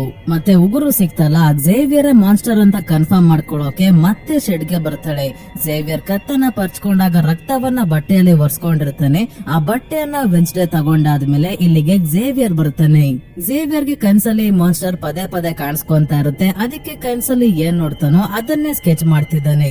ಇವನಿಗೆ ಮೊದ್ಲೇ ಹೇಳ್ದಂಗೆ ಸ್ಕೆಚ್ ನ ಜೀವಂತಗೊಳಿಸೋ ಶಕ್ತಿ ಇದೆಯಲ್ಲ, ಆ ಶಕ್ತಿಯನ್ನ ಕಂಟ್ರೋಲ್ ಮಾಡೋಕೆ ಇವನ್ಗೆ ಬರುತ್ತೆ. ಆದ್ರೆ ಮಾನ್ಸ್ಟರ್ ನ ಡ್ರಾ ಮಾಡಿದಾಗ ಅದು ಜೀವಂತವಾಗಿ ಇವನ ಕತ್ತನ್ನ ಪರಿಚಿದೆ. ತನ್ನನ್ನ ಪದೇ ಪದೇ ಮಾನ್ಸ್ಟರ್ ನ ರೀತಿ ನೋಡ್ತಾ ಇರೋದ್ರಿಂದ ಝೇವಿಯರ್ಗೂ ತುಂಬಾನೇ ಬೇಜಾರಾಗಿ, ನೀನು ನಿನ್ನನ್ನ ಬಿಟ್ಟು ಬೇರೆ ಯಾರನ್ನು ಕೇರೆ ಮಾಡಲ್ಲ, ಇದಕ್ಕೇನ ನನಗೆ ಡ್ಯಾನ್ಸ್ ಪಾರ್ಟಿಗೆ ಕರೆದಿದ್ದು ಅಂತ ಬೈದು ಕಳಿಸ್ತಾನೆ. ಯಾಕೆ ಅಂದ್ರೆ ಇವನು ಕೂಡ ಇವಳನ್ನ ಇಷ್ಟಪಡ್ತಾ ಇದ್ದ. ಹಿಂದೆನೆ ಶರೀಫ್ ಹತ್ರ ವೆನ್ಸ್ಡೇ ಬಂದು ಉಗುರು ಮತ್ತೆ ಬಟ್ಟೆಯಲ್ಲಿರೋ ರಕ್ತದ DNA ಟೆಸ್ಟ್ ಮಾಡ್ಸೋಕೆ ಹೇಳ್ತಾಳೆ. ಮ್ಯಾಚ್ ಆದ್ರೆ ಯಾರು ಮಾನ್ಸ್ಟರ್ ಅಂತ ಹೇಳ್ತೀನಿ ಅಂದಾಗ ಇದು ಮಾಡೇ ಬಿಡೋಣ ಅಂತ ಶರೀಫ್ ಒಪ್ಕೊಂತಾರೆ. ಶನಿವಾರ ಇನ್ನೇನು ರೇವನ್ ಡ್ಯಾನ್ಸ್ ಪಾರ್ಟಿಗೆ ಹೋಗಲ್ವಲ್ಲ ಅಂತ ಯೂಜಿನ್ ಜೊತೆ ಆ ಗುಹೆ ಹತ್ರ ಮಾನ್ಸ್ಟರ್ ಬರುತ್ತಾ ಅಂತ ನೋಡೋಕೆ ಹೋಗೋ ಪ್ಲಾನ್ ಮಾಡ್ತಾಳೆ ವೆನ್ಸ್ಡೇ. ಆದ್ರೆ ಥಿಂಗ್ ಸುಮ್ನೆ ಇಲ್ದಲೆ ಟೈಪ್ ರೈಟರ್ ಅಲ್ಲಿ ಡ್ಯಾನ್ಸ್ ಪಾರ್ಟಿಗೆ ವೆನ್ಸ್ಡೇ ಟೈಲರ್ ಅನ್ನ ಇನ್ವೈಟ್ ಮಾಡಿರೋ ಹಾಗೆ ಮೆಸೇಜ್ ನ ಟೈಪ್ ಮಾಡಿ ಟೈಲರ್ ಗೆ ಕೊಟ್ಟು ಬರುತ್ತೆ. ರಾತ್ರಿ ಎಲ್ಲರೂ ರೇವನ್ ಡ್ಯಾನ್ಸ್ ಪಾರ್ಟಿಗೆ ಬರ್ತಾ ಇದ್ದಾರೆ. ಈ ನೀಡ್ ಏಜಾಕ್ಸ್ ನ ಬ್ಯಾಕ್ ಉರ್ಸೋಕೆ ಅಂತ ಮೇಯರ್ ನ ಮಗ ಲೂಕಸ್ ಜೊತೆ ಬಂದಿದ್ದಾಳೆ. ಬಿಯಾಂಕಾ ಝೇವಿಯರ್ ನ ಕರ್ಕೊಂಡ್ ಬಂದಿದ್ದಾಳೆ. ವೆನ್ಸ್ಡೇ ಯೂಜಿನ್ ಜೊತೆ ಕಾಡಿಗೆ ಹೋಗೋ ಅಷ್ಟ್ರಲ್ಲಿ ರೂಮ್ ಹೊರಗೆ ರೆಡಿಯಾಗಿ ಬಂದು ನಿಂತಿದ್ದಾನೆ ಟೈಲರ್. ಇದು ಥಿಂಗ್ ನ ಕೆಲ್ಸ ಅಂತ ಗೊತ್ತಾಯ್ತು. ಡ್ಯಾನ್ಸ್ ಗೆ ಬರಲ್ಲ ಅಂದ್ರೆ ಟೈಲರ್ ಬೇಜಾರ್ ಮಾಡ್ಕೊಂತಾನೆ ಅಂತ ಹೇಳಿ ಮೊದ್ಲು ಯೂಜಿನ್ ಗೆ ನಾಳೆ ಗುಹೆ ಹತ್ರ ಹೋಗೋಣ, ಒಬ್ನೇ ಅಲ್ಲಿಗೆ ಹೋಗ್ಬೇಡ ಅಂತ ಟೈಲರ್ ಜೊತೆ ಪಾರ್ಟಿಗೆ ಬರ್ತಾಳೆ. ಪಾರ್ಟಿಯಲ್ಲಿ ವೆನ್ಸ್ಡೇ ಮಾಡೋ ಐಕಾನಿಕ್ ಡ್ಯಾನ್ಸ್ ಫುಲ್ ವೈರಲ್ ಆಗಿತ್ತು, ನಿಮ್ಗೆ ಗೊತ್ತೇ ಇರುತ್ತೆ. ಇವಳು ಟೈಲರ್ ಜೊತೆ ಡ್ಯಾನ್ಸ್ ಮಾಡ್ತಿರೋದನ್ನ ನೋಡಿ ಕೋಪಕ್ಕೆ ಝೇವಿಯರ್ ನ ಟೆಂಪರೇಚರ್ ಜಾಸ್ತಿ ಆಗ್ತಿದೆ. ಮೇಯರ್ ನ ಮಗ ಲೂಕಸ್ ದೊಡ್ಡದಾಗಿ ಪ್ಲಾನ್ ಮಾಡ್ಕೊಂಡೆ ಇಲ್ಲಿಗೆ ಬಂದಿದ್ದಾನೆ. ಈ ನೆವರ್ ಮೋರ್ ಅಕಾಡೆಮಿ ಅವರೇ ಅವತ್ತು ಜೋಸೆಫ್ ಕ್ರಾಕ್ಸ್ಟನ್ ಸ್ಟ್ಯಾಚು ಉದ್ಘಾಟನೆ ದಿನ ಸ್ಟ್ಯಾಚುಗೆ ಬೆಂಕಿ ಹಾಕಿದ್ದು ಅಂತ ಸೇಡ್ ತೀರಿಸ್ಕೊಳ್ಳೋಕೆ ತನ್ನ ಫ್ರೆಂಡ್ಸ್ ಜೊತೆ ಒಂದು ವಾಟರ್ ಟ್ರಕ್ ಅಲ್ಲಿ ರೆಡ್ ಕಲರ್ ಪೇಂಟ್ ಮಿಕ್ಸ್ ಮಾಡಿರೋ ನೀರು ತಗೊಂಡ್ ಬಂದು ಪಾರ್ಟಿ ನಡೀತಾ ಇರೋ ಜಾಗದ ಸ್ಪ್ರಿಂಕ್ಲರ್ ಸಿಸ್ಟಮ್ ಗೆ ಕನೆಕ್ಟ್ ಮಾಡಿ ಆನ್ ಮಾಡ್ತಾನೆ. ಇದರಿಂದ ರಕ್ತದ ಮಳೆ ರೀತಿ ಕಾಣೋ ಪೇಂಟ್ ನ ಮಳೆ ಬರೋಕೆ ಶುರು ಆಯ್ತು. ಪಾರ್ಟಿ ಎಲ್ಲ ಹಾಳಾಯ್ತು. ಎಲ್ಲರೂ ಕಿರ್ಚಾಡ್ಕೊಂಡು ಓಡ್ಬೇಕಾದ್ರೆ ಯಾರೋ ವೆನ್ಸ್ಡೇನ ಗುದ್ಕೊಂಡ್ ಹೋಗ್ತಾರೆ. ಯಾರು ಅಂತ ಗೊತ್ತಾಗಲ್ಲ. ಆದ್ರೆ ಆ ಹುಡುಗ ಇವಳನ್ನ ಟಚ್ ಮಾಡ್ಕೊಂಡ್ ಹೋಗ್ತಿದ್ದಂಗೆ ಆಲ್ರೆಡಿ ಗುಹೆ ಹತ್ರ ಹೋಗಿರೋ ಯೂಜಿನ್ ಮೇಲೆ ಮಾನ್ಸ್ಟರ್ ದಾಳಿ ಮಾಡ್ತಿರೋ ಹಾಗೆ ವಿಷನ್ ಕಾಣಿಸಿದ್ರಿಂದ ತಕ್ಷಣ ಯೂಜಿನ್ ನ ಕಾಪಾಡೋಕೆ ಹೊರಡ್ತಾಳೆ ವೆನ್ಸ್ಡೇ. ಅದೇ ಇನ್ನೊಂದ್ ಕಡೆ ಯೂಜಿನ್ ಗುಹೆಯ ಹೊರಗೆ ನಿಂತಿದ್ದಾಗ ಯಾರೋ ಕಪ್ಪು ಬಟ್ಟೆ ಹಾಕಿರೋ ಒಬ್ರು ಬಂದು ಗುಹೆಯನ್ನ ನಾಶ ಮಾಡೋಕೆ ಬ್ಲಾಸ್ಟ್ ಮಾಡಿ ಹೋಗ್ತಾ ಇದ್ದಾರೆ. ಹೋಗ್ಬೇಕಾದ್ರೆ ಯೂಜಿನ್ ನ ನೋಡ್ಬಿಡ್ತಾರೆ. ಅದಕ್ಕೆ ಗಾಬರಿಯಾಗಿ ಯೂಜಿನ್ ಓಡೋಕೆ ಶುರು ಮಾಡಿದಾಗ ವೆನ್ಸ್ಡೇ ಬರೋ ಅಷ್ಟರಲ್ಲೇ ಮಾನ್ಸ್ಟರ್ ಬಂದು ಯೂಜಿನ್ ಮೇಲೆ ದಾಳಿ ಮಾಡಿ ಹೋಗುತ್ತೆ. ಹಿಂದೆನೆ ವೆನ್ಸ್ಡೇ ಬಂದು ಯೂಜಿನ್ ನ ಹಾಸ್ಪಿಟಲ್ ಗೆ ಸೇರಿಸ್ತಾಳೆ. ಇನ್ನು ಬದುಕಿದ್ದಾನೆ ಹೇಗೋ. ನಂತರ ವೆನ್ಸ್ಡೇ ತನ್ನ ತಂದೆ ಬಗ್ಗೆ ಕೂಡ ತಿಳ್ಕೊಳ್ಳೋಕೆ ಪ್ರಯತ್ನ ಪಡ್ತಾ ಇದ್ದಾಳೆ. ಟೈಲರ್ ತನ್ನ ತಂದೆಗೆ ಕಾಣ್ದಂಗೆ ಇವಳಿಗೆ ಗೋಮೆಜ್ ನ ಫೈಲ್ಸ್ ತಂದು ಕೊಟ್ಟಿದ್ದಾನೆ. ಇದರಲ್ಲಿ ಡೀಟೇಲ್ಸ್ ಚೆಕ್ ಮಾಡಿದಾಗ ಗೊತ್ತಾಯ್ತು ಸೇಮ್ ವೆನ್ಸ್ಡೇ ನ ಹೇಗೆ ಟೈಲರ್ ಮತ್ತೆ ಝೇವಿಯರ್ ಇಬ್ರು ಇಷ್ಟ ಪಡ್ತಾ ಇದ್ರು, ಅದೇ ರೀತಿ ಇವಳ ಪೇರೆಂಟ್ಸ್ ನೆವರ್ ಮೋರ್ ಅಲ್ಲಿ ಇದ್ದಾಗ ಮಾರ್ಟಿಶಿಯಾಳನ್ನ ಗೋಮೆಜ್ ಮತ್ತೆ ಗ್ಯಾರೆಟ್ ಅನ್ನೋ ಹುಡುಗ ಇಷ್ಟ ಪಡ್ತಾ ಇರ್ತಾರೆ. ಒಂದಿನ ಮಾರ್ಟಿಶಿಯಾಳ ವಿಷಯದಲ್ಲಿ ಸ್ಕೂಲ್ ನ ಫಸ್ಟ್ ಫ್ಲೋರ್ ಅಲ್ಲಿ ಗೋಮೆಜ್ ಮತ್ತೆ ಗ್ಯಾರೆಟ್ ನ ನಡುವೆ ಜಗಳ ಆಗಿ ಗೋಮೆಜ್ ಕತ್ತಿಯಿಂದ ಗ್ಯಾರೆಟ್ ಗೆ ಚುಚ್ಚಿ ಕೆಳಗೆ ಬೀಳ್ಸಿರ್ತಾನೆ. ಇದನ್ನ ಕಣ್ಣಾರೆ ನೋಡ್ತಾಳೆ ಈಗ ಪ್ರಿನ್ಸಿಪಲ್ ಆಗಿರೋ ವೀಮ್ಸ್. ಈಗ ಮೇಯರ್ ಆಗಿರೋ ವ್ಯಕ್ತಿ ಆಗ ಶೆರೀಫ್ ಆಗಿದ್ದ. ಗೋಮೆಜ್ ಕೊಲೆ ಮಾಡಿದ್ದು ಅಂತ ಶೆರೀಫ್ ಗೆ ಹೇಳಿರ್ತಾಳೆ ವೀಮ್ಸ್. ಯಾಕಂದ್ರೆ ವೀಮ್ಸ್ ಮಾರ್ಟಿಶಿಯಾಳನ್ನ ನೋಡಿ ಉರ್ಕೊಂತ ಇರ್ತಾಳೆ. ಸುಮ್ನೆ ಮೇಲ್ನೋಟಕ್ಕೆ ಇಬ್ರು ಫ್ರೆಂಡ್ಸ್ ತರ ಇದ್ದಾರೆ ಅಷ್ಟೇ. ಇಷ್ಟು ವಿಷಯ ಈಗ ವೆನ್ಸ್ಡೇಗೆ ಗೊತ್ತಾಯ್ತು. ಈಗ ಪೇರೆಂಟ್ಸ್ ವೀಕೆಂಡ್ ಶುರು ಆಗಿದೆ. ಅಂದ್ರೆ ನೆವರ್ ಮೋರ್ ಅಕಾಡೆಮಿಯಲ್ಲಿರೋ ಸ್ಟೂಡೆಂಟ್ಸ್ ನ ಪೇರೆಂಟ್ಸ್ ಬಂದು ಮಕ್ಕಳ ಜೊತೆ ವೀಕೆಂಡ್ ಅಲ್ಲಿ ಕಾಲ ಕಳೆಯಬಹುದು. ವೆನ್ಸ್ಡೇಯ ಪೇರೆಂಟ್ಸ್ ಮತ್ತೆ ತಮ್ಮ ಪಕ್ಸ್ಲಿ ಕೂಡ ಬಂದಿದ್ದಾನೆ. ಡಾಕ್ಟರ್ ವ್ಯಾಲರಿ ಜೊತೆ ನೆಕ್ಸ್ಟ್ ಥೆರಪಿ ಸೆಷನ್ ಗೆ ಇವಳ ತಂದೆ ತಾಯಿ ಕೂಡ ಬಂದಾಗ ತಪ್ಪಾದ ಜಾಗದಲ್ಲಿ ಇವಳ ತಂದೆಯ ಕೊಲೆ ಕೇಸ್ ವಿಷಯ ಎತ್ತುತ್ತಾಳೆ ವೆನ್ಸ್ಡೇ. ಗೋಮೆಜ್ ಇವಳಿಗೆ ಸತ್ಯ ಹೇಳೋಣ ಅಂದ್ರೂ ಮಾರ್ಟಿಶಿಯಾ ಕೇಳಲ್ಲ. ಹಾಗಾಗಿ ವೆನ್ಸ್ಡೇ ಕೋಪ ಮಾಡ್ಕೊಂಡು ಹೋಗ್ತಾಳೆ. ಹಿಂದೆನೆ ಹಾಸ್ಪಿಟಲ್ ನ ಶವಾಗಾರದಲ್ಲಿ ಡಾಕ್ಟರ್ ಅನ್ವರ್ ಆತ್ಮಹತ್ಯೆ ಮಾಡ್ಕೊಂಡು ಸಾವನ್ನಪ್ಪಿದರೆ. ಸೂಸೈಡ್ ನೋಟ್ ಅಲ್ಲಿ 32 ವರ್ಷದ ಹಿಂದೆ ಗ್ಯಾರೆಟ್ ಅನ್ನೋ ಹುಡುಗನ ನಕಲಿ ಪೋಸ್ಟ್ ಮಾರ್ಟಮ್ ಮಾರ್ಟಮ್ ರಿಪೋರ್ಟ್ ಕೊಟ್ಟಿದ್ದೆ, ಅದಕ್ಕೆ ಗಿಲ್ಟ್ ಅಲ್ಲಿ ಆತ್ಮಹತ್ಯೆ ಮಾಡ್ಕೊಂಡಿರೋದಾಗಿ ಬರ್ದಿದ್ದಾರೆ ಅನ್ವರ್. ಅಂದ್ರೆ ಗೋಮೆಸ್ ಸಾಯಿಸಿದ್ದು ಇದೇ ಗ್ಯಾರೆಟ್ ನ. ಆಗ ಅರೆಸ್ಟ್ ಆದ್ಮೇಲೆ ಜೈಲಿಂದ ಹೊರಗೆ ಬರೋಕೆ ಡಾಕ್ಟರ್ ಅನ್ವರ್ ಕೈಯಲ್ಲಿ ನಕಲಿ ಪೋಸ್ಟ್ ಮಾರ್ಟಮ್ ರಿಪೋರ್ಟ್ ಮಾಡಿಸಿ ತಮ್ಮ ಇನ್ಫ್ಲೂಯೆನ್ಸ್ ನ ಬಳಸಿ ಜೈಲಿಂದ ಹೊರಗೆ ಬಂದಿದ್ದ ಗೋಮೆಸ್. ಆದ್ರೆ ಈಗ ಮತ್ತೆ ಅವನನ್ನ ಅರೆಸ್ಟ್ ಮಾಡೋಕೆ ಪ್ರೂಫ್ ಸಿಕ್ಕಿದೆ ಅಂತ ಶರೀಫ್ ಸೀದಾ ನೆವರ್ಮೋರ್ ಅಕಾಡೆಮಿಗೆ ಬಂದು ಎಲ್ಲರ ಮುಂದೆನೆ ಗೋಮೆಸ್ ನ ಅರೆಸ್ಟ್ ಮಾಡ್ಕೊಂಡು ಹೋಗ್ತಾರೆ. ವೆನ್ಸ್ಡೇ ತನ್ನ ತಂದೆಯನ್ನ ಮೀಟ್ ಮಾಡೋಕೆ ಪೊಲೀಸ್ ಸ್ಟೇಷನ್ ಗೆ ಬಂದಾಗ ಸತ್ಯ ಏನು ಅಂತ ವೆನ್ಸ್ಡೇಗೆ ಹೇಳ್ತಾರೆ. 32 ವರ್ಷಗಳ ಹಿಂದೆ ರೇವನ್ ಡ್ಯಾನ್ಸ್ ಪಾರ್ಟಿ ಇದ್ದ ದಿನ ಮಾರ್ಟಿಶಿಯಾ ಮತ್ತೆ ಗೋಮೆಸ್ ಇಬ್ರು ಸೈಡ್ ಗೆ ಹೋಗಿ ರೊಮ್ಯಾನ್ಸ್ ಮಾಡ್ಬೇಕಾದ್ರೆ ಗ್ಯಾರೆಟ್ ಇದನ್ನ ನೋಡಿ ತುಂಬಾನೇ ಕೋಪಗೊಂಡಿರ್ತಾನೆ. ಮತ್ತೆ ಕತ್ತಿಯಿಂದ ಗೋಮೆಸ್ ಮೇಲೆ ಹಲ್ಲೆ ಮಾಡಿದಾಗ ಇಬ್ಬರ ನಡುವೆ ದೊಡ್ಡ ಫೈಟ್ ನಡೆಯುತ್ತೆ. ಕೊನೆಗೆ ಗ್ಯಾರೆಟ್ ಕೈಯಲ್ಲಿ ಇದ್ದ ಕತ್ತಿ ಗೋಮೆಸ್ ತಗೊಂಡು ಗ್ಯಾರೆಟ್ ನ ಚುಚ್ಚೋದಿಲ್ಲ, ತನ್ನನ್ನ ಕಾಪಾಡ್ಕೊಳ್ಳೋಕೆ ಅಡ್ಡ ಇಡ್ಕೊಂತಾನೆ ಅಷ್ಟೇ. ಗ್ಯಾರೆಟ್ ಗೋಮೆಸ್ ನ ಹತ್ರ ಬಂದಾಗ ಕತ್ತಿ ಇವನ ಹೊಟ್ಟೆಗೆ ಚುಚ್ಕೊಂಡು ಮೇಲಿಂದ ಕೆಳಗೆ ವೀಮ್ಸ್ ಮುಂದೆ ಬೀಳ್ತಾನೆ. ಇಷ್ಟು ಆಗಿದ್ದು ಅಂತ ಗೋಮೆಸ್ ಹೇಳಿದ್ರು ವೆನ್ಸ್ಡೇಗೆ ನಂಬಿಕೆ ಬರ್ತಿಲ್ಲ. ತನ್ನ ತಂದೆ ಕೊಲೆ ಮಾಡಿರೋದಕ್ಕೆ ಸಾಧ್ಯನೇ ಇಲ್ಲ, ಏನೋ ಮುಚ್ಚಿಡ್ತಾ ಇದ್ದಾರೆ ಅಂತ ಅನ್ಕೊಂತಾಳೆ. ಇಲ್ಲಿಂದ ವೆನ್ಸ್ಡೇ ಶರೀಫ್ ಹತ್ರ ಬಂದಾಗ ಸಾವನ್ನಪ್ಪಿರೋದು ಗ್ಯಾರೆಟ್ ಅಷ್ಟೇ ಅಲ್ಲ, ಅವನು ಸತ್ತ ಅಂತ ದುಃಖದಲ್ಲಿ ಅವ್ರ ಅಮ್ಮ ಆತ್ಮಹತ್ಯೆ ಮಾಡ್ಕೊಂಡ್ರು, ಅವ್ರ ಅಪ್ಪ ಕುಡ್ದು ಸಾವನ್ನಪ್ಪಿರ್ತಾರೆ. ಆಮೇಲೆ ಗ್ಯಾರೆಟ್ ನ ತಂಗಿ ಅನಾಥೆ ಆದ್ಲು ಅಂತ ಅವಳನ್ನ ಯುಕೆಗೆ ಕಳ್ಸಿರ್ತಾರೆ. ಅಲ್ಲಿ ಅವಳು ಕೂಡ ನೀರಲ್ಲಿ ಮುಳುಗಿ ಸಾವನ್ನಪ್ಪಿರ್ತಾಳೆ. ಇನ್ನೊಂದು ಇಂಪಾರ್ಟೆಂಟ್ ವಿಷಯ, DNA ಟೆಸ್ಟ್ ಗೆ ಮಾನ್ಸ್ಟರ್ ನ ಉಗುರು ಮತ್ತೆ ಝೇವಿಯರ್ ನ ರಕ್ತ ಆಗಿರೋ ಬಟ್ಟೆ ತಂದು ಕೊಟ್ಟಿದ್ಲಲ್ಲ, ಅದು ಕೂಡ ಮ್ಯಾಚ್ ಆಗಿಲ್ಲ. ವೆನ್ಸ್ಡೇ ತನ್ನ ತಾಯಿಗೆ ಸತ್ಯ ಏನು ಅಂತ ಕೇಳಿದಾಗ ಕೊನೆಗೂ ಮಾರ್ಟಿಶಿಯಾ ಸತ್ಯ ಹೇಳ್ತಾಳೆ. ಅವತ್ತು ಗ್ಯಾರೆಟ್ ನ ಸಾಯಿಸಿದ್ದು ಗೋಮೆಸ್ ಅಲ್ಲ, ಮಾರ್ಟಿಶಿಯಾನೇ. ಗ್ಯಾರೆಟ್ ಹುಚ್ಚನ ರೀತಿ ಆಡ್ತಾ ಇರ್ತಾನೆ, ಬಾಯಲ್ಲಿ ನೊರೆ ಬರೋದ್ರ ಜೊತೆಗೆ ಕಣ್ಣು ಒಂದು ಮಾನ್ಸ್ಟರ್ ನ ರೀತಿ ಆಗಿರುತ್ತೆ. ಗೋಮೆಸ್ ಗೆ ಇವನೇನಾದ್ರೂ ಮಾಡ್ಬಿಡ್ತಾನೆ ಅಂತ ಮಾರ್ಟಿಶಿಯಾ ಕೂಡ ಅಡ್ಡಕ್ಕೆ ಕತ್ತಿ ಹಿಡ್ಕೊಂಡು ನಿಂತ್ಕೊಂತಾಳೆ ಅಷ್ಟೇ. ಗ್ಯಾರೆಟ್ ಫೈಟ್ ಮಾಡೋಕೆ ಬಂದು ತನ್ನ ಹೊಟ್ಟೆಗೆ ಕತ್ತಿ ಚುಚ್ಕೊಳ್ಳೋ ಹಾಗೆ ಮಾಡ್ಕೊಂತಾನೆ. ಆದ್ರೆ ಇವಳು ತಗ್ಲಾಕೋಬಾರ್ದು ಅಂತ ಗೋಮೆಸ್ ಎಲ್ಲವನ್ನ ತನ್ನ ಮೈ ಮೇಲೆ ಎಳ್ಕೊಂಡಿರ್ತಾರೆ. ಈ ವಿಷಯ ಕೇಳಿ ಮಾರ್ಟಿಶಿಯಾಗೆ 30 ವರ್ಷದಿಂದ ಕಂಡಿಡಿಯೋಕೆ ಆಗದೆ ಇರೋದನ್ನ ವೆನ್ಸ್ಡೇ ಕೇವಲ 30 ಸೆಕೆಂಡ್ಸ್ ಅಲ್ಲೇ ಕಂಡಿಡಿತಾಳೆ. ಅದೇ ಗ್ಯಾರೆಟ್ ಗೆ ಯಾರೋ ವಿಷ ಕೊಟ್ಟಿದ್ರು ಅಂತ. ನೈಟ್ ಶ್ಯಾಡೋ ನ ಒಂದು ಪಾಯ್ಸನ್ ಇದೆ, ಅದು ದೇಹ ಸೇರ್ದಾಗ್ಲೇ ಬಾಯಲ್ಲಿ ನೊರೆ ಬರೋದು, ಕಣ್ಣು ಮಾನ್ಸ್ಟರ್ ತರ ಆಗೋದು, ಮತ್ತೆ ಆ ವಿಷ ದೇಹ ಸೇರ್ದಾಗ ಹುಚ್ಚರ ರೀತಿ ಕೂಡ ಆಡ್ತಾರೆ. ವೆನ್ಸ್ಡೇ ಇದನ್ನ ಕನ್ಫರ್ಮ್ ಮಾಡ್ಕೊಳ್ಳೋಕೆ ಗ್ಯಾರೆಟ್ ನ ಸಮಾಧಿಯನ್ನಾಗೆದು ನೋಡಿದ್ರೆ ಇವನ ಬಾಡಿ ಸಂಪೂರ್ಣವಾಗಿ ಕೊಳ್ತೋಗಿಲ್ಲ, ಇನ್ನು ಚರ್ಮ ಎಲ್ಲ ಹಾಗೆ ಇದೆ. ಶರೀಫ್ ಕಡೆಯವರು ತಾಯಿ ಮಗಳು ಸಮಾಧಿ ಆಗಿತಾ ಇರೋದನ್ನ ನೋಡಿ ಇವರನ್ನ ಎಳ್ಕೊಂಡ್ ಬಂದು ಗೋಮೆಸ್ ಇರೋ ಸೆಲ್ ನ ಪಕ್ಕದ ಸೆಲ್ ಗೆ ಹಾಕ್ತಾರೆ. ಹೇಗೋ ವೆನ್ಸ್ಡೇ ಗ್ಯಾರೆಟ್ ನ ದೇಹದಿಂದ ಒಂದು ಬೆರಳನ್ನ ಕಟ್ ಮಾಡ್ಕೊಂಡ್ ಬಂದಿರೋದ್ರಿಂದ ಬೆರಳು ನೀಲಿ ಬಣ್ಣದಲ್ಲಿ ಇದೆ, ಚರ್ಮ ಕೂಡ ಹಾಗೆ ಇದೆ. ಇದೇ ಪ್ರೂಫ್ ಸಾಕು ಮಾರ್ಟಿಶಿಯಾ ಗ್ಯಾರೆಟ್ ನ ಕೊಂದಿರ್ಲಿಲ್ಲ ಅಂದಿದ್ರು ಕೂಡ ಅವನು ಸಾಯ್ತಿದ್ದ ಅಂತ ಪ್ರೂವ್ ಮಾಡೋಕೆ. ಆದ್ರೆ ಈ ಬೆರಳನ್ನ ಟಚ್ ಮಾಡ್ತಿದ್ದಂಗೆ ವೆನ್ಸ್ಡೇಗೆ ಕಾಣಿಸಿದ್ದ ವಿಷನ್ ಇಂದ ಗೊತ್ತಾಯ್ತು ಗ್ಯಾರೆಟ್ ಬೇರೆ ಯಾರು ಅಲ್ಲ, ಜೋಸೆಫ್ ಕ್ರ್ಯಾಕ್ಸ್ಟನ್ ನ ಫ್ಯಾಮಿಲಿಗೆ ಸೇರಿದವನು. ಗ್ಯಾರೆಟ್ ಅವರಪ್ಪ ಗ್ಯಾರೆಟ್ ಗೆ ವಿಷದ ಬಾಟಲ್ ಕೊಟ್ಟು ರೇವನ್ ಡ್ಯಾನ್ಸ್ ಪಾರ್ಟಿಗೆ ಹೋಗಿ ಎಲ್ಲರ ಡ್ರಿಂಕ್ಸ್ ಅಲ್ಲಿ ಇದನ್ನ ಮಿಕ್ಸ್ ಮಾಡಿ ಕೊಲ್ಲೋಕೆ ಹೇಳಿರ್ತಾರೆ. ಆದ್ರೆ ಅದಕ್ಕಿಂತ ಮುಂಚೆನೆ ಗೋಮೆಸ್ ಜೊತೆ ಫೈಟ್ ಮಾಡ್ಬೇಕಾದ್ರೆ ಜೇಬಲ್ಲಿ ಇದ್ದ ವಿಷದ ಬಾಟಲ್ ಒಡೆದೋಗಿ ವಿಷ ಗ್ಯಾರೆಟ್ ನ ದೇಹ ಸೇರಿರುತ್ತೆ. ಈ ವಿಷಯ ಗೊತ್ತಾದ್ಮೇಲೆ ಮೇಯರ್ ಜೊತೆ ಮಾತಾಡ್ಬೇಕು ಅಂದಾಗ ವೆನ್ಸ್ಡೇ ಮತ್ತೆ ಮಾರ್ಟಿಶಿಯಾನ ಮಾತ್ರ ಕಳಿಸ್ತಾರೆ. ಇಲ್ಲಿ ಗೊತ್ತಾಗೋದೇನಂದ್ರೆ ಆಗ ಶರೀಫ್ ಆಗಿದ್ದ ಮೇಯರ್ ಪೋಸ್ಟ್ ಮಾರ್ಟಮ್ ರಿಪೋರ್ಟ್ ನ ಡಾಕ್ಟರ್ ಅನ್ವರ್ ಗೆ ಹೇಳಿ ಚೇಂಜ್ ಮಾಡಿಸಿದ್ದು. ನಾವ್ ಅನ್ಕೊಂಡಂಗೆ ಗೋಮೆಸ್ ಮತ್ತೆ ಮಾರ್ಟಿಶಿಯಾ ಅಲ್ಲ, ಗ್ಯಾರೆಟ್ ಅವರ ಅಪ್ಪಂಗೆ ಔಟ್ ಕಾಸ್ಟ್ ಗಳನ್ನ ಕಂಡ್ರೆ ಆಗ್ತಿರಲ್ಲ, ನೆವರ್ಮೋರ್ ಅಲ್ಲಿ ಇರೋರ್ನೆಲ್ಲ ಕೊಲ್ಲೋಕೆ ನೋಡಿದ್ದು ನಾನೇ ಅಂತ ಈ ಮೇಯರ್ ಹತ್ರ ಹೇಳ್ಕೊಂಡಿರ್ತಾರೆ. ಮೇಯರ್ ಬದುಕ್ತಾ ಇದ್ದಿದ್ದು ಗ್ಯಾರೆಟ್ ಅವರ ಅಪ್ಪನ್ ದುಡ್ಡಲ್ಲೇ, ಹಾಗಾಗಿ ಗ್ಯಾರೆಟ್ ವಿಷದಿಂದ ಸಾವನ್ನಪ್ಪಿದ್ದು ಅನ್ನೋದು ಗೊತ್ತಾಗಬಾರ್ದು, ವಿಷ ಹೊರಗೆ ಬಂದ್ರೆ ಸಮಸ್ಯೆ ಆಗುತ್ತೆ ಅಂತ ಮೇಯರ್ ಎಲ್ಲವನ್ನ ಮುಚ್ಚಾಕಿರ್ತಾರೆ. ಅದಾದ 1 ವರ್ಷದ ಒಳಗೆ ಶರೀಫ್ ಆಗಿದ್ದವರು ಮೇಯರ್ ಕೂಡ ಆಗ್ತಾರೆ ಗ್ಯಾರೆಟ್ ನ ಸಹಾಯದಿಂದ. ಈ ವಿಷಯ ನಾವು ಹೊರಗೆ ತರಬಾರ್ದು ಅಂದ್ರೆ ಗೋಮೆಸ್ ಮೇಲಿರೋ ಚಾರ್ಜಸ್ ಎಲ್ಲ ವಜಾಗೊಳಿಸಿ ಅವರನ್ನ ಜೈಲಿಂದ ಬಿಡುಗಡೆ ಮಾಡಬೇಕು ಅಂತ ವೆನ್ಸ್ಡೇ ಮತ್ತೆ ಮಾರ್ಟಿಶಿಯಾ ಹೇಳಿದಾಗ ಇದಕ್ಕೆ ಮೇಯರ್ ಒಪ್ಕೊಂತಾರೆ. ಎಲ್ಲಾ ಕಳ್ಳಾಟ ಮೇಯರ್ದೆ, ಆದ್ರೂ ಏನು ಮಾಡೋಕ್ ಆಗ್ತಿಲ್ಲ ಅಂತ ಶರೀಫ್ ಗೋಮೆಸ್ ನ ಬಿಟ್ ಕಳಿಸ್ತಾರೆ. ಸೊ ಪೇರೆಂಟ್ಸ್ ವೀಕೆಂಡ್ ಮುಗಿಯುತ್ತೆ. ಪೇರೆಂಟ್ಸ್ ಎಲ್ಲ ತಮ್ಮ ತಮ್ಮ ಮನೆಗೆ ಹೊರಟಾಗ ಮಾರ್ಟಿಶಿಯಾ ಹೋಗೋಕು ಮುಂಚೆ ವೆನ್ಸ್ಡೇಗೆ ಇವಳು ನೆವರ್ಮೋರ್ ಅಲ್ಲಿ ಇದ್ದಾಗ ಇಯರ್ ಬುಕ್ ಅಂತ ಮ್ಯಾಗಝಿನ್ ತರ ಕೊಟ್ಟಿರ್ತಾರೆ, ಅದನ್ನ ವೆನ್ಸ್ಡೇಗೆ ಕೊಟ್ಟು ಹೋಗ್ತಾಳೆ. ಈ ಮ್ಯಾಗಝಿನ್ ಅಲ್ಲಿ ಮಾರ್ಟಿಶಿಯಾ ಮತ್ತೆ ಪ್ರಿನ್ಸಿಪಲ್ ವೀಮ್ಸ್ ಇಬ್ರು ಟ್ಯಾಲೆಂಟ್ ಶೋ ಅಲ್ಲಿ ಪಾರ್ಟಿಸಿಪೇಟ್ ಮಾಡಿರೋ ಫೋಟೋನ ನೋಡಿದಾಗ ವೆನ್ಸ್ಡೇಗೆ ಗೊತ್ತಾಯ್ತು ಪ್ರಿನ್ಸಿಪಲ್ ವೀಮ್ಸ್ ನ ಪವರ್ ರೂಪ ಬದಲಾಯಿಸೋದು. ಅವರು ಒಬ್ರು ಶೇಪ್ ಶಿಫ್ಟರ್ ಅಂತ. ರೋವನ್ ಸಾವನ್ನಪ್ಪಿದ್ದಾನೆ, ಅವನ ಸಾವನ್ನ ಮುಚ್ಚಿಡೋಕೆ ವೀಮ್ಸ್ ಅವನ ರೂಪದಲ್ಲಿ ಬಂದಿದ್ರು. ಯಾಕ ಆ ರೀತಿ ಮಾಡಿದ್ರಿ ಅಂತ ಕೇಳೋಕೆ ಬಂದಾಗ ಪ್ರಿನ್ಸಿಪಲ್ ವೀಮ್ಸ್ ಹೇಳ್ತಾರೆ ಈ ಸ್ಕೂಲ್ ನ ಹೆಸರನ್ನ ಕಾಪಾಡೋಕೆ ಅದೆಲ್ಲ ಮಾಡ್ಬೇಕಾಗುತ್ತೆ ಅಂತ. ಹೀಗೆ ನಡಿಬೇಕಾದ್ರೆ ಒಂದಿನ ವೆನ್ಸ್ಡೇ ಬರ್ತ್ಡೇ ಅಂತ ಈನಿಡ್, ಝೇವಿಯರ್, ಬಿಯಾಂಕಾ ಮತ್ತೆ ಇನ್ನೊಂದಷ್ಟು ಜನ ಸ್ಟೂಡೆಂಟ್ಸ್ ಇವಳನ್ನ ಜೋಸೆಫ್ ಕ್ರಾಕ್ಸ್ಟನ್ ನ ಸಮಾಧಿ ಇರೋ ಜಾಗಕ್ಕೆ ಕರ್ಕೊಂಡ್ ಬಂದು ಬರ್ತ್ಡೇ ಸರ್ಪ್ರೈಸ್ ಕೊಡ್ತಾರೆ. ಆದ್ರೆ ವೆನ್ಸ್ಡೇಗೆ ಬರ್ತ್ಡೇ ಮಾಡ್ಕೊಳ್ಳೋದಕ್ಕೆಲ್ಲ ಇಷ್ಟ ಇಲ್ಲ. ಆದ್ರೆ ಈ ಜಾಗದಲ್ಲಿ ಒಂದು ವಿಷನ್ ಕಾಣುತ್ತೆ. ಗುಡಿ ಆಡಮ್ಸ್ ಒಂದು ಹಳೆ ಮನೆ ಮುಂದೆ ನಿಂತ್ಕೊಂಡು ಜೋಸೆಫ್ ಕ್ರಾಕ್ಸ್ಟನ್ ನ ತಡಿಬೇಕು ಅಂದ್ರೆ ಈ ಜಾಗವನ್ನ ನೀನು ಹುಡುಕ್ಬೇಕು ಅಂತ ವೆನ್ಸ್ಡೇಗೆ ಹೇಳಿ ಹೋಗ್ತಾಳೆ. ಅದೇ ಸ್ಕೂಲ್ ಅಲ್ಲಿ ಮೇಯರ್ಗೆ ಮತ್ತೆ ಜೆರಿಕೋ ಟೌನ್ ಗೆ ಅಂತ ತುಂಬಾನೇ ಡೊನೇಷನ್ಸ್ ಮಾಡ್ತಾರೆ ಪ್ರಿನ್ಸಿಪಲ್ ವಿಮ್ಸ್. ಹಾಗಾಗಿ ಮೇಯರ್ ಏನೇ ಘಟನೆ ನಡೆದ್ರು ನೆವರ್ ಮೋರ್ ಅಕಾಡೆಮಿ ಮೇಲೆ ಯಾವುದೇ ಆರೋಪ ಬರ್ದೇ ಇರೋ ಹಾಗೆ ನೋಡ್ಕೊಂತಿರ್ತಾರೆ. ಮುಂದಿನ ದಿನ ವೆನ್ಸ್ಡೇ ತನ್ನ ವಿಷನ್ ಅಲ್ಲಿ ಗುಡಿ ಆಡಮ್ಸ್ ತೋರಿಸಿದ ಮನೆ ಗೇಟ್ ನ ಸ್ಕೆಚ್ ಮಾಡ್ಕೊಂಡು ಝೇವಿಯರ್ ಗೆ ಬಂದು ತೋರಿಸಿದಾಗ ಇವನಿಗೂ ಆ ಮನೆ ಕನ್ಸಲ್ಲಿ ಕಾಣಿಸಿರುತ್ತೆ. ಅದನ್ನ ಡ್ರಾ ಕೂಡ ಮಾಡಿದಾನೆ. ಅಷ್ಟೇ ಅಲ್ಲ, ಈ ಮನೆ ಎಲ್ಲಿದೆ ಅಂತ ಕೂಡ ಗೊತ್ತು.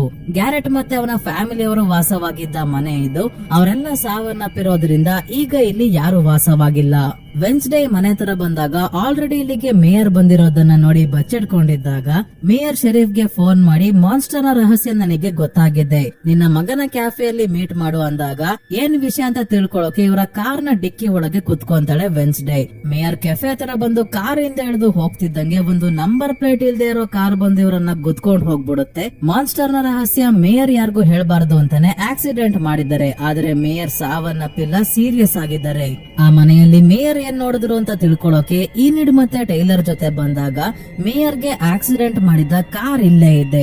ಗ್ಯಾರೆಟ್ ನ ಫ್ಯಾಮಿಲಿಯವರು ಜೋಸೆಫ್ ಕ್ರಾಕ್ಸ್ಟನ್ ನ ಪೂಜಿಸ್ತಾ ಇದ್ರು ಅಂತ ಗೊತ್ತಾಗುತ್ತೆ. ಮತ್ತೆ ಈ ಮನೆಯ ಒಂದು ರೂಮ್ ಅಲ್ಲಿ ಯಾರೋ ವಾಸವಾಗಿರೋ ರೀತಿ ಕ್ಲೀನ್ ಆಗಿದೆ. ಫ್ರೆಶ್ ಆಗಿರೋ ಗುಲಾಬಿ ಹೂಗಳನ್ನ ಕೂಡ ಇಟ್ಟಿದ್ದಾರೆ. ಯಾರಿಲ್ಲಿ ವಾಸವಾಗಿರ್ಬೋದು ಅಂತ ಯೋಚನೆ ಮಾಡ್ಬೇಕಾದ್ರೆ ಗ್ಯಾರೆಟ್ ನ ತಂಗಿ ಲಾರೆಲ್ ಏನಾದ್ರೂ ಇನ್ನು ಜೀವಂತವಾಗಿದ್ದಾಳ ಅಂತ ಡೌಟ್ ಬರುತ್ತೆ. ಯಾಕಂದ್ರೆ ಲಾರೆಲ್ ನ ಇನಿಷಿಯಲ್ಸ್ ಇರೋ ಮ್ಯೂಸಿಕ್ ಬಾಕ್ಸ್ ಒಂದು ಸಿಗುತ್ತೆ. ಇದೇ ಸಮಯಕ್ಕೆ ಟೈಲರ್ ಕಿರ್ಚಾಡೋ ಶಬ್ದ ಕೇಳ್ತು ಅಂತ ಈ ರೂಮ್ ಇಂದ ಈನಿಡ್ ಮತ್ತೆ ವೆನ್ಸ್ಡೇ ಇಬ್ರು ಹೊರಗೆ ಬರೋ ಅಷ್ಟರಲ್ಲಿ ಮಾನ್ಸ್ಟರ್ ಬಂದು ಇವರ ಮೇಲೆ ದಾಳಿ ಮಾಡುತ್ತೆ. ಮಾನ್ಸ್ಟರ್ ಇಂದ ತಪ್ಪಿಸ್ಕೊಂಡು ಇವರು ಬೇಸ್ಮೆಂಟ್ ಗೆ ಬಂದಾಗ ಗೊತ್ತಾಯ್ತು ಇಲ್ಲಿವರೆಗೂ ಮಾನ್ಸ್ಟರ್ ಯಾರ್ಯಾರನ್ನ ಸಾಯಿಸಿತೋ ಅವರ ಬಾಡಿ ಪಾರ್ಟ್ಸ್ ನ ಯಾರೋ ಕಟ್ ಮಾಡ್ಕೊಂಡು ಹೋಗ್ತಾ ಇದ್ರಲ್ಲ, ಆ ಕಟ್ ಮಾಡ್ಕೊಂಡ್ ಬಂದಿರೋ ಬಾಡಿ ಪಾರ್ಟ್ಸ್ ನ ಈ ಮನೆಯ ಬೇಸ್ಮೆಂಟ್ ಅಲ್ಲಿ ಪ್ರಿಸರ್ವ್ ಮಾಡಿ ಇಟ್ಟಿದ್ದಾರೆ. ಕೊನೆಗೂ ಇವರು ಮಾನ್ಸ್ಟರ್ ಇಂದ ತಪ್ಪಿಸ್ಕೊಂಡು ಗಾಯಗೊಂಡಿರೋ ಟೈಲರ್ ಹತ್ರ ಬಂದಾಗ ಹಿಂದೆನೆ ಝೇವಿಯರ್ ಕೂಡ ಬರ್ತಾನೆ. ಹಾಗಾಗಿ ಇವನೇ ಮಾನ್ಸ್ಟರ್ ಅಂತ ವೆನ್ಸ್ಡೇಗೆ ಇನ್ನೂ ಡೌಟ್ ಇದೆ. ಆಮೇಲೆ ಟೈಲರ್ ನ ಮನೆಗೆ ಬಂದು ಮಾನ್ಸ್ಟರ್ ಪರ್ಚಿರೋ ಗಾಯಕ್ಕೆ ಫಸ್ಟ್ ಏಡ್ ಮಾಡ್ಬೇಕಾದ್ರೆ ಇವರಪ್ಪ ಶರೀಫ್ ಬಂದ್ಬಿಡ್ತಾರೆ. ಇವರನ್ನ ವೆನ್ಸ್ಡೇ ಆ ಮನೆಗೆ ಕರ್ಕೊಂಡು ಹೋಗಿ ಬೇಸ್ಮೆಂಟ್ ಅಲ್ಲಿ ಏನಿತ್ತು ಅಂತ ತೋರ್ಸೋಕೆ ನೋಡಿದ್ರೆ ಇಲ್ಲಿ ಈಗ ಏನು ಇಲ್ಲ, ಖಾಲಿ ಹೊಡಿತಾ ಇದೆ. ಕಟ್ ಆಗಿರೋ ಬಾಡಿ ಪಾರ್ಟ್ಸ್ ಕೂಡ ಇಲ್ಲ. ಇದರಿಂದ ಕೋಪಗೊಂಡ ಶರೀಫ್ ವೆನ್ಸ್ಡೇ ಏನ್ ಮಾಡ್ತಿದ್ದಾಳೆ ಅಂತ ಪ್ರಿನ್ಸಿಪಲ್ ವಿಮ್ಸ್ ಗೆ ಹೇಳಿದಾಗ ಪ್ರಿನ್ಸಿಪಲ್ ಕೈಯಲ್ಲಿ ಬೈಸ್ಕೊಂತಾಳೆ. ಆಮೇಲೆ ಈನಿಡ್ ಕೂಡ ಮೊದಲನೇ ಬಾರಿ ವೆನ್ಸ್ಡೇ ಮೇಲೆ ಕೋಪ ಮಾಡ್ಕೊಂಡು ಬೈತಾಳೆ, ನಿನ್ನ ಫ್ರೆಂಡ್ ಆಗೋಕೆ ನಾನು ತುಂಬಾನೇ ಪ್ರಯತ್ನ ಪಟ್ಟೆ, ಆದ್ರೆ ನೀನು ಎಲ್ಲರನ್ನ ಯೂಸ್ ಮಾಡ್ಕೊಂತೀಯ ಅಷ್ಟೇ, ಯಾರನ್ನು ಕೇರೆ ಮಾಡಲ್ಲ. ನಿನ್ನ ಕೆಲಸ ಆದ್ರೆ ಸಾಕು, ನಾವು ಸತುರು ಪರವಾಗಿಲ್ಲ ಅಲ್ವಾ ಅಂತ ರೂಮ್ ಖಾಲಿ ಮಾಡ್ಕೊಂಡು ಬೇರೆ ರೂಮ್ ಗೆ ಹೋಗ್ತಾ ಇದ್ದಾಳೆ. ಇದರಿಂದ ವೆನ್ಸ್ಡೇಗೆ ತುಂಬಾನೇ ಬೇಜಾರಾಗಿದೆ, ಆದ್ರೂ ಅಳೋದಿಲ್ಲ. ವೆನ್ಸ್ಡೇ ಆ ಮನೆಯ ರೂಮ್ ಅಲ್ಲಿ ಇದ್ದ ಗ್ಯಾರೆಟ್ ನ ತಂಗಿ ಲಾರೆಲ್ ನ ಮ್ಯೂಸಿಕ್ ಬಾಕ್ಸ್ ಎತ್ಕೊಂಡ್ ಬಂದಿದ್ದಾಳೆ. ಈ ಮ್ಯೂಸಿಕ್ ಬಾಕ್ಸ್ ನ ಒಳಗೆ ವೆನ್ಸ್ಡೇ ಎಲ್ಲೆಲ್ಲಿ ಹೋಗಿದ್ದಾಳೆ, ಯಾರ್ಯಾರನ್ನ ಮೀಟ್ ಮಾಡಿದಳೋ ಆ ಸಂದರ್ಭದ ಫೋಟೋಸ್ ಎಲ್ಲ ಇದೆ. ಅಂದ್ರೆ ಅವಳ ಮೇಲೆ ಯಾರೋ ಗಮನ ಇಟ್ಟಿದ್ದಾರೆ. ಲಾರೆಲ್ ಬದುಕಿದ್ದು ಅವಳೆ ತನ್ನ ಫ್ಯಾಮಿಲಿಯ ಸಾವಿಗೆ ಕಾರಣ ಆದವರ ವಿರುದ್ಧ ಸೇಡ್ ತೀರಿಸ್ಕೋಬೇಕು ಅಂತ ಇದೆಲ್ಲ ಮಾಡ್ತಿರ್ಬೋದು ಅನ್ಕೊಂಡಿದ್ದಾಳೆ ವೆನ್ಸ್ಡೇ. ಇನ್ನೊಂದ್ ಕಡೆ ಹಾಸ್ಪಿಟಲ್ ಅಲ್ಲಿ ಇರೋ ಮೇಯರ್ ನ ಕೂಡ ಯಾರೋ ಕಪ್ಪು ಬಟ್ಟೆ ಹಾಕಿರೋ ವ್ಯಕ್ತಿ ಸಾಯಿಸ್ಬಿಡ್ತಾರೆ. ಇದೇ ರೀತಿ ಕಪ್ಪು ಬಟ್ಟೆ ಹಾಕಿದ್ದವ್ರೆ ಅವತ್ತು ಮಾನ್ಸ್ಟರ್ ಇದ್ದ ಗುಹೆನ ಕೂಡ ಬ್ಲಾಸ್ಟ್ ಮಾಡಿದ್ದು. ಇದಾದ್ಮೇಲೆ ಮೇಯರ್ ನ ಅಂತ್ಯ ಸಂಸ್ಕಾರ ಮಾಡ್ಬೇಕಾದ್ರೆ ಯಾರೋ ಬಚ್ಚಿಡ್ಕೊಂಡು ತನ್ನನ್ನ ನೋಡ್ತಾ ಇರೋದು ವೆನ್ಸ್ಡೇ ನೋಡಿ ಈ ವ್ಯಕ್ತಿಯನ್ನ ಫಾಲೋ ಮಾಡ್ಕೊಂಡ್ ಬಂದಾಗ ಗೊತ್ತಾಯ್ತು ಇವರು ಬೇರೆ ಯಾರು ಅಲ್ಲ, ವೆನ್ಸ್ಡೇಯ ಅಂಕಲ್ ಫೆಸ್ಟರ್, ಗೋಮೆಜ್ ಅವರ ತಮ್ಮ ಇವರು. ಇಡೀ ಸೀರೀಸ್ ಅಲ್ಲಿ ಮೊದಲನೇ ಬಾರಿ ವೆನ್ಸ್ಡೇ ಹಲ್ ಬಿಡ್ತಾ ಇರೋದನ್ನ ನೋಡ್ತೀವಿ. ಅಂಕಲ್ ನ ನೋಡಿ ಅಷ್ಟು ಖುಷಿ ಆಗಿದ್ದಾಳೆ. ಇದರಿಂದಾನೇ ಗೊತ್ತಾಗುತ್ತೆ ಅಂಕಲ್ ಫೆಸ್ಟರ್ ಜೊತೆ ತುಂಬಾನೇ ಕ್ಲೋಸ್ ಇದ್ದಾಳೆ ಅಂತ. ಅಂಕಲ್ ಫೆಸ್ಟರ್ ಗೆ ಇರೋ ಪವರ್ಸ್ ಏನಂದ್ರೆ ಇವರ ಕೈಯಿಂದಾನೇ ಎಲೆಕ್ಟ್ರಿಸಿಟಿ ಜನರೇಟ್ ಆಗುತ್ತೆ. ಯಾವಾಗ ಯಾರಿಗ್ ಬೇಕಾದ್ರೂ ಕರೆಂಟ್ ಶಾಕ್ ಕೊಡ್ತಾರೆ. ಸದ್ಯಕ್ಕೆ ಇವರು ಕ್ರಿಮಿನಲ್ ಕ್ರೈಮ್ ಮಾಡಿ ತಲೆ ಮರೆಸ್ಕೊಂಡು ಇಲ್ಲಿಗೆ ಬಂದಿದ್ದಾರೆ. ವೆನ್ಸ್ಡೇ ಇವರಿಗೆ ಬಚ್ಚಿಟ್ಕೊಳ್ಳೋಕೆ ಯೂಜಿನ್ ಜೇನು ಸಾಕಾಣಿಕೆ ಮಾಡೋ ಜಾಗ ಇದೆಯಲ್ಲ ಅಲ್ಲಿಗೆ ಕರ್ಕೊಂಡ್ ಬರ್ಬೇಕಾದ್ರೆ ದಾರಿಯಲ್ಲಿ ಮಾನ್ಸ್ಟರ್ ಬಗ್ಗೆ ಹೇಳಿ ಈಗ ಮಾನ್ಸ್ಟರ್ ನ ಡ್ರಾಯಿಂಗ್ ಇವರಿಗೆ ತೋರಿಸ್ತಾಳೆ. ಈ ಮಾನ್ಸ್ಟರ್ ಯಾವುದು ಅಂತ ಅಂಕಲ್ ಫೆಸ್ಟರ್ ಗೆ ಗೊತ್ತು. ಈ ಮಾನ್ಸ್ಟರ್ ನ ಹೆಸರು ಹೈಡ್ ಅಂತ. ಈ ಮಾನ್ಸ್ಟರ್ ಬಗ್ಗೆ ಇನ್ನಷ್ಟು ತಿಳ್ಕೋಬೇಕು ಅಂದ್ರೆ ನೆವರ್ ಮೋರ್ ಅಕಾಡೆಮಿಯನ್ನ ಸ್ಥಾಪಿಸಿದ ನೆಥಾನಿಯಲ್ ಫಾಕ್ನರ್ ನ ಡೈರಿ ಚೆಕ್ ಮಾಡ್ಬೇಕು. ಆ ಡೈರಿಯಲ್ಲಿ ತುಂಬಾನೇ ಮಾನ್ಸ್ಟರ್ ಗಳ ಬಗ್ಗೆ ಎಲ್ಲಾ ಡೀಟೇಲ್ಸ್ ಇದೆ. ಸ್ಕೂಲ್ ಅಲ್ಲಿ ನೈಟ್ ಶೇಡ್ ಸೊಸೈಟಿ ಅವರ ಸೀಕ್ರೆಟ್ ಜಾಗ ಇದೆಯಲ್ಲ, ಆ ಜಾಗದಲ್ಲಿ ಒಂದು ಲಾಕರ್ ನ ಒಳಗೆ ಡೈರಿ ಇದೆ. ಥಿಂಗ್ ನ ಸಹಾಯದಿಂದ ವೆನ್ಸ್ಡೇ ಮತ್ತೆ ಅಂಕಲ್ ಇಬ್ರು ಲಾಕರ್ ನ ಓಪನ್ ಮಾಡಿ ಡೈರಿಯನ್ನ ಎತ್ಕೊಂಡ್ ಬಂದು ನೋಡಿದಾಗ ಹೈಡ್ ಒಂದೇ ಜನರನ್ನ ಸಾಯಿಸಲ್ಲ, ಸಾಯಿಸೋಕೆ ಯಾರಾದ್ರೂ ಹೈಡ್ ಗೆ ಆರ್ಡರ್ ಕೊಡ್ತಾರೆ. ಅಂದ್ರೆ ಹೈಡ್ ನ ಕಂಟ್ರೋಲ್ ಮಾಡೋ ಮಾಸ್ಟರ್ ಒಬ್ರು ಇದಾರೆ. ಈಗ ಹೈಡ್ ಅಷ್ಟೇ ಅಲ್ಲ, ಹೈಡ್ ನ ಕಂಟ್ರೋಲ್ ಮಾಡ್ತಿರೋರನ್ನ ಕೂಡ ಹುಡುಕ್ಬೇಕು. ನಂತರ ಝೇವಿಯರ್ ಡಾಕ್ಟರ್ ವ್ಯಾಲರಿಗೆ ಫೋನ್ ಮಾಡಿ ತಕ್ಷಣ ನಿಮ್ಮನ್ನ ಭೇಟಿ ಆಗ್ಬೇಕು ಅಂತ ಅರ್ಜೆಂಟ್ ಆಗಿ ಹೋಗ್ತಾ ಇದ್ದಾನೆ. ಹಿಂದೆನೆ ವೆನ್ಸ್ಡೇ ಮತ್ತೆ ಅಂಕಲ್ ಫೆಸ್ಟರ್ ಇಬ್ರು ಬೈಕ್ ಅಲ್ಲಿ ಇವನನ್ನ ಹಿಂಬಾಲಿಸ್ಕೊಂಡ್ ಬಂದಾಗ ಝೇವಿಯರ್ ಡಾಕ್ಟರ್ ವ್ಯಾಲರಿನ ಭೇಟಿಯಾಗಿ ಇವರ ಸಾವನ್ನ ತನ್ನ ಕನ್ಸಲ್ಲಿ ನೋಡಿದ ವಿಷಯ ಹೇಳ್ತಾ ಇದ್ದಾನೆ. ವೆನ್ಸ್ಡೇಗೆ ಈಗ ಡಾಕ್ಟರ್ ವ್ಯಾಲರಿ ಮೇಲೂ ಡೌಟ್ ಬರೋಕೆ ಶುರು ಆಯ್ತು. ಝೇವಿಯರ್ ಮಾನ್ಸ್ಟರ್ ಆದ್ರೆ ಡಾಕ್ಟರ್ ವ್ಯಾಲರಿ ಝೇವಿಯರ್ ನ ಕಂಟ್ರೋಲ್ ಮಾಡ್ತಿರೋ ಮಾಸ್ಟರ್ ಆಗಿರ್ಬೋದಾ ಅಂತ. ಆಮೇಲೆ ಟೈಲರ್ ವೆನ್ಸ್ಡೇನ ಡೇಟ್ ಗೆ ಕರೆದ ಅಂತ ಹೋಗಿ ವಾಪಸ್ ಬರೋಷ್ಟ್ರಲ್ಲಿ ತನ್ನ ರೂಮ್ ಅಲ್ಲಿ ಇದ್ದ ವಸ್ತುಗಳೆಲ್ಲ ಚೆಲ್ಲಾಪಿಲ್ಲಿ ಆಗಿದೆ. ಮತ್ತೆ ಇವಳು ತಗೊಂಡ್ ಬಂದಿದ್ದ ಡೈರಿನ ಕತ್ಕೊಂಡ್ ಹೋಗಿರೋದಷ್ಟೇ ಅಲ್ಲ, ಥಿಂಗ್ಗೆ ಚಾಕು ಹಾಕಿ ಹೋಗಿದ್ದಾರೆ. ಗಾಬರಿ ಆದ ವೆನ್ಸ್ಡೇ ಥಿಂಗ್ ನ ಎತ್ಕೊಂಡು ಅಂಕಲ್ ಫೆಸ್ಟರ್ ಹತ್ರ ಬಂದು ಕರೆಂಟ್ ಶಾಕ್ ಕೊಟ್ಟು ಥಿಂಗ್ ನ ಜೀವಂತಗೊಳಿಸೋಕೆ ಹೇಳ್ತಾಳೆ. ಎಷ್ಟು ಸಲ ಶಾಕ್ ಕೊಟ್ಟರು ಥಿಂಗ್ ಅಲ್ಲಾಡ್ತಾನೆ ಇಲ್ಲ. ಇಡೀ ಸೀರೀಸ್ ಅಲ್ಲಿ ಮೊದಲನೇ ಬಾರಿ ತುಂಬಾನೇ ಅಳ್ತಾಳೆ ವೆನ್ಸ್ಡೇ. ಆದ್ರೆ ಅಂಕಲ್ ಫೆಸ್ಟರ್ ಮತ್ತೆ ಶಾಕ್ ಕೊಡೋಕೆ ಟ್ರೈ ಮಾಡಿದಾಗ ಕೊನೆಗೂ ಥಿಂಗ್ ಜೀವಂತಗೊಳ್ಳುತ್ತೆ. ಥಿಂಗ್ಗೆ ಹಿಂದೆಯಿಂದ ಚಾಕು ಹಾಕಿರ್ತಾರೆ, ಯಾರ್ ಮಾಡಿದ್ದು ಅಂತ ಗೊತ್ತಿರಲ್ಲ. ಆದ್ರೆ ವೆನ್ಸ್ಡೇ ಥಿಂಗ್ಗೆ ಈ ರೀತಿ ಮಾಡಿದವರಿಗೆ ಭೂಮಿ ಮೇಲೆನೆ ನರ್ಕ ಅನುಭವಿಸೋ ಹಾಗೆ ಮಾಡ್ತೀನಿ ಅಂತ ಪ್ರಾಮಿಸ್ ಮಾಡಿ ನಾಳೆನೆ ಅಂಕಲ್ ಫೆಸ್ಟರ್ ಗೆ ಇಲ್ಲಿಂದ ಹೋಗೋಕೆ ಹೇಳ್ತಾಳೆ. ಯಾಕಂದ್ರೆ ಅಂಕಲ್ ಫೆಸ್ಟರ್ ಸುಮ್ನೆ ಇಲ್ದಲೆ ಬ್ಯಾಂಕ್ ದರೋಡೆ ಮಾಡಿರೋದ್ರಿಂದ ಶೆರೀಫ್ ಇವರನ್ನ ಹುಡುಕ್ತಾ ಇದ್ದಾರೆ. ಆಮೇಲೆ ವೆನ್ಸ್ಡೇಗೆ ಗೊತ್ತಾಗುತ್ತೆ ಪ್ರಿನ್ಸಿಪಲ್ ವೀಮ್ಸ್ ಗೂ ಕೂಡ ಆ ಮಾನ್ಸ್ಟರ್ ಹೈಡ್ ಅಂತ ಗೊತ್ತಿತ್ತು. ಆದ್ರೆ ನೆವರ್ ಮೋರ್ ಅಕಾಡೆಮಿಯಲ್ಲಿ ಹೈಡ್ ಯಾರು ಇಲ್ಲ. 30 ವರ್ಷಗಳ ಹಿಂದೆನೆ ಹೈಡ್ ಗಳು ತುಂಬಾನೇ ವೈಲೆಂಟ್ ಅಂತ ಬ್ಯಾನ್ ಮಾಡಿರ್ತಾರೆ. ಇನ್ನ ಮೇಯರ್ ನ ಮಗ ಲೂಕಸ್ ತನ್ನ ತಂದೆ ಲಾರೆಲ್ ಬಗ್ಗೆ ಇನ್ವೆಸ್ಟಿಗೇಟ್ ಮಾಡ್ತಾ ಇದ್ರು ಅಂತ ಅವಳ ಫೈಲ್ಸ್ ನ ತಂದು ಕೊಡ್ತಾನೆ. ಲಾರೆಲ್ ಯುಕೆ ಯಲ್ಲಿ ನೀರಲ್ಲಿ ಮುಳುಗಿ ಸಾವನ್ನಪ್ಪಿರುತ್ತಾಳೆ, ಆದರೆ ಬಾಡಿ ಸಿಕ್ಕಿರಲ್ಲ. ಹಾಗಾದ್ರೆ ಲಾರೆಲ್ ಬದುಕಿದ್ದಾಳೆ. ತನ್ನ ಫ್ಯಾಮಿಲಿಯ ಸಾವಿಗೆ ಕಾರಣ ಆದ ಮೇಯರ್, ವೆನ್ಸ್ಡೇ ಅವರ ಪೇರೆಂಟ್ಸ್ ಮತ್ತೆ ನೆವರ್ ಮೋರ್ ಅಕಾಡೆಮಿಯನ್ನ ನಾಶ ಮಾಡೋಕೆ ಹೈಡ್ ನ ಎಚ್ಚರಗೊಳಿಸಿದಳೆ. ಹಾಗಾಗಿ ಇದೆಲ್ಲ ಇಲ್ಲಿಗೆ ನಿಲ್ಬೇಕು ಅಂತ ಸೀದಾ ವೆನ್ಸ್ಡೇ ಡಾಕ್ಟರ್ ವ್ಯಾಲರಿ ಹತ್ರ ಬಂದು ನಿಮ್ಮ ಬಗ್ಗೆ ಎಲ್ಲ ಗೊತ್ತಾಯ್ತು, ನೀವೇ ಲಾರೆಲ್ ಅಂತ ಎಲ್ಲಾ ವಿಷಯ ಹೇಳಿ ಹೋದ್ಮೇಲೆ ಹಿಂದೆನೆ ಹೈಡ್ ಬಂದು ಡಾಕ್ಟರ್ ವ್ಯಾಲರಿನ ಕೂಡ ಸಾಯಿಸಿ ಹೋಗುತ್ತೆ. ಅಲ್ಲಿಗೆ ಮಾನ್ಸ್ಟರ್ ನ ಕಂಟ್ರೋಲ್ ಮಾಡ್ತಿದ್ದು ಡಾಕ್ಟರ್ ವ್ಯಾಲರಿ ಅಲ್ಲ. ಹಾಗಾಗಿ ಝೇವಿಯರ್ ನ ಹಿಡಿದ್ರೆ ಪಕ್ಕ ಎಲ್ಲಾ ವಿಷಯ ಹೊರಗೆ ಬರುತ್ತೆ ಅಂತ ಝೇವಿಯರ್ ಡ್ರಾಯಿಂಗ್ ಮಾಡೋ ಶೆಡ್ ಗೆ ಬಂದಾಗ ವ್ಯಾಲರಿ ಸಾವನ್ನಪ್ಪಿರೋ ಡ್ರಾಯಿಂಗ್ ಕೂಡ ಮಾಡಿದ್ದಾನೆ. ಅಷ್ಟೇ ಅಲ್ಲ, ಇಲ್ಲಿ ರೋವನ್ ನ ಇನ್ಹೇಲರ್, ವ್ಯಾಲರಿ ಅವರ ನೆಕ್ಲೆಸ್, ಯೂಜಿನ್ ನ ಕನ್ನಡಕ ಎಲ್ಲ ಸಿಕ್ಕಿದಾಗ ಇವನೇ ಮಾನ್ಸ್ಟರ್ ಅಂತ ಇಲ್ಲಿಗೆ ಮೊದ್ಲೇ ಬಂದಿದ್ದ ಶೆರೀಫ್ ಗೂ ಕೂಡ ಗೊತ್ತಾಯ್ತು. ಹಾಗಾಗಿ ಝೇವಿಯರ್ ನ ಅರೆಸ್ಟ್ ಮಾಡ್ಕೊಂಡು ಹೋಗ್ತಾರೆ. ನಂತರ ಥಿಂಗ್ಗೆ ಯಾರೋ ಚಾಕು ಹಾಕಿದ ವಿಷಯ ಗೊತ್ತಾಗಿ ಈನಿಡ್ ವೆನ್ಸ್ಡೇ ಇರೋ ರೂಮ್ ಗೆ ವಾಪಸ್ ಬರ್ತಾಳೆ. ಮತ್ತೆ ಲವ್ ಟ್ರಯಾಂಗಲ್ ಬ್ರೇಕ್ ಆಯ್ತು, ಈಗ ನಾನು ನೀನು ಇಬ್ರೆ ಅಂತ ವೆನ್ಸ್ಡೇ ಟೈಲರ್ ಹತ್ರ ಬಂದು ಇವನಿಗೆ ಕಿಸ್ ಮಾಡಿದಾಗ ಡಾಕ್ಟರ್ ವ್ಯಾಲರಿನ ಮಾನ್ಸ್ಟರ್ ಆಗಿರೋ ಟೈಲರ್ ಕೊಲ್ತಾ ಇರೋ ವಿಷನ್ ಕಾಣುತ್ತೆ. ಅಂದ್ರೆ ಮಾನ್ಸ್ಟರ್ ಝೇವಿಯರ್ ಅಲ್ಲ ಟೈಲರ್ ಅಂತ ವೆನ್ಸ್ಡೇಗೆ ಗೊತ್ತಾಗಿ ಶಾಕ್ ಅಲ್ಲಿ ಟೈಲರ್ಗೂ ಏನು ಹೇಳ್ದಂಗೆ ಓಡ್ ಹೋಗ್ತಾಳೆ. ಮಾನ್ಸ್ಟರ್ ಇದ್ದ ಕಡೆ ಎಲ್ಲ ಝೇವಿಯರ್ ಬರ್ತಿದ್ದ ಅಷ್ಟೇ, ಆದ್ರೆ ವೆನ್ಸ್ಡೇ ಎಲ್ಲಿ ಹೋಗ್ತಾನೆ ಅಂತ ತಿಳ್ಕೊಂಡು ಮಾನ್ಸ್ಟರ್ ಆಗಿ ಅಲ್ಲಿಗೆ ಟೈಲರೇ ಬರ್ತಿದ್ದ. ವೆನ್ಸ್ಡೇನ ಇವನು ಪ್ರೀತಿಸ್ತಾ ಇರೋದ್ರಿಂದ ಅವಳನ್ನ ರೋವನ್ ಇಂದ ಕಾಪಾಡಿರ್ತಾನೆ. ಬೇರೆಯವರ ಮೇಲೆ ದಾಳಿ ಮಾಡಿದ್ರು ವೆನ್ಸ್ಡೇಗೆ ಏನು ಮಾಡ್ತಿರಲ್ಲ. ಹಾಗಾಗಿ ನೈಟ್ ಶೇಡ್ ಸೊಸೈಟಿ ಅವರ ಸಹಾಯದಿಂದ ಟೈಲರ್ ನ ಕಿಡ್ನಾಪ್ ಮಾಡಿ ಝೇವಿಯರ್ ನ ಶೆಡ್ ಗೆ ಕರ್ಕೊಂಡ್ ಬಂದು ಟೈಲರ್ ಏನು ಹೇಳ್ದೆ ಇದ್ದಾಗ ಥಿಂಗ್ ಆಗ್ಲೇ ಟೈಲರ್ ನ ಮನೆಯಿಂದ ಇವಳ ತಾಯಿಯ ಮೆಡಿಕಲ್ ರೆಕಾರ್ಡ್ಸ್ ಕತ್ಕೊಂಡ್ ಬಂದಿದೆ. ಆ ರೆಕಾರ್ಡ್ಸ್ ನೋಡಿದಾಗ ಟೈಲರ್ ನ ತಾಯಿ ಕೂಡ ಹೈಡ್ ಆಗಿದ್ರು. ಶೆರೀಫ್ ಒಬ್ಳು ಔಟ್ ಕಾಸ್ಟ್ ನ ಮದುವೆ ಆಗಿರ್ತಾರೆ. ಹಾಗಾಗಿ ಅವರ ಮಗ ಟೈಲರ್ ಕೂಡ ಔಟ್ ಕಾಸ್ಟ್ ಆಗಿದ್ದಾನೆ. ತಾಯಿಯ ರೀತಿ ಟೈಲರ್ ಕೂಡ ಹೈಡ್ ಆಗಿದ್ದಾನೆ.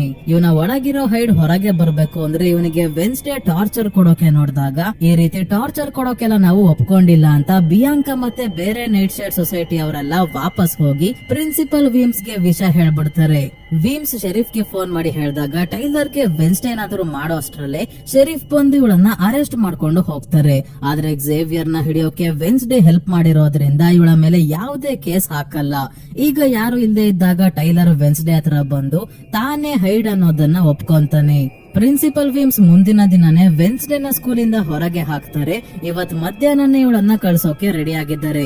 ಝೇವಿಯರ್ದು ಯಾವುದೇ ತಪ್ಪಿಲ್ಲ ಅಂತ ಗೊತ್ತಾದಾಗ ಜೈಲಿಂದ ಝೇವಿಯರ್ ನ ಕಾಪಾಡೋಕೆ ನೋಡ್ತಾಳೆ ವೆನ್ಸ್ಡೇ. ಆದ್ರೆ ಝೇವಿಯರ್ ನನ್ ಜೀವನನೇ ನೀನು ಹಾಳು ಮಾಡ್ದೆ ಹಾಗೆ ಹೀಗೆ ಅಂತ ಬೈದು ಕಳಿಸ್ತಾನೆ. ಮತ್ತೆ ಆ ಚಿತ್ರದಲ್ಲಿ ಇರೋದು ಸುಳ್ಳಾಗ್ಬೇಕು ಅಂದ್ರೆ ನೀನು ಇಲ್ಲಿ ಇರಬಾರ್ದು ಅಂದಾಗ ವೆನ್ಸ್ಡೇ ಇಲ್ಲಿಂದ ಹೊರಡ್ತಾಳೆ. ಮೋಸ್ಟ್ಲಿ ರೋವನ್ ಅವ್ರ ಅಮ್ಮ ಕೂಡ ವೆನ್ಸ್ಡೇನ ನೆವರ್ ಮೋರ್ ಗೆ ಬರ್ದಂಗೆ ತಡಿ ಅಂತ ಹೇಳಿದ್ದನ್ನ ಅವನು ಕನ್ಫ್ಯೂಸ್ ಮಾಡ್ಕೊಂಡಿದ್ದ ಅಂತ ಅಂತ ಅನ್ಸುತ್ತೆ. ನೆವರ್ ಮೋರ್ಗೆ ಆಕ್ಚುಲಿ ತೊಂದರೆ ಇರೋದು ಸಾವನ್ನಪ್ಪಿರೋ ಜೋಸೆಫ್ ಕ್ರಾಕ್ಸ್ಟೋನ್ ಇಂದ. ಆ ಚಿತ್ರದಲ್ಲಿ ನೆವರ್ ಮೋರ್ ಅಕಾಡೆಮಿನ ವೆನ್ಸ್ಡೇ ಕಾಪಾಡ್ತಿರೋದು ಅದನ್ನ ರೋವನ್ ತಪ್ಪಾಗಿ ಅರ್ಥ ಮಾಡ್ಕೊಂಡಿದ್ದ. ಸೊ ಸ್ಕೂಲ್ ಇಂದ ಹೊರಡೋಕೋ ಮುಂಚೆ ಕೊನೆ ಬಾರಿ ಯೂಜಿನ್ ನ ಮೀಟ್ ಮಾಡೋಕೆ ಬಂದಾಗ ಇವನು ಅವತ್ತು ಗುಹೆ ಹತ್ರ ಏನಾಗಿತ್ತು ಅಂತ ಹೇಳ್ತಾನೆ. ಏನಂದ್ರೆ ಗುಹೆನ ಬ್ಲಾಸ್ಟ್ ಮಾಡೋಕೆ ಬಂದಿದ್ದವರು ಬ್ಲಾಕ್ ಕಲರ್ ಬಟ್ಟೆ ಮತ್ತೆ ರೆಡ್ ಕಲರ್ ಬೂಟ್ಸ್ ನ ಹಾಕಿದ್ರು ಅಂದಾಗ, ರೆಡ್ ಕಲರ್ ಬೂಟ್ಸ್ ಯಾವಾಗ್ಲೂ ಹಾಕೋದು ಬೇರೆ ಯಾರು ಅಲ್ಲ, ಇವರ ಟೀಚರ್ ಮ್ಯಾರ್ಲಿನ್. ಇವಳೇ ಗ್ಯಾರೆಟ್ ನ ತಂಗಿ ಲಾರೆಲ್ ತನ್ನ ಹೆಸರು ಚೇಂಜ್ ಮಾಡ್ಕೊಂಡು ನೆವರ್ ಮೋರ್ ಅಕಾಡೆಮಿಗೆ ಟೀಚರ್ ಆಗಿ ಕೆಲಸಕ್ಕೆ ಸೇರ್ಕೊಂಡಿದ್ದಾಳೆ.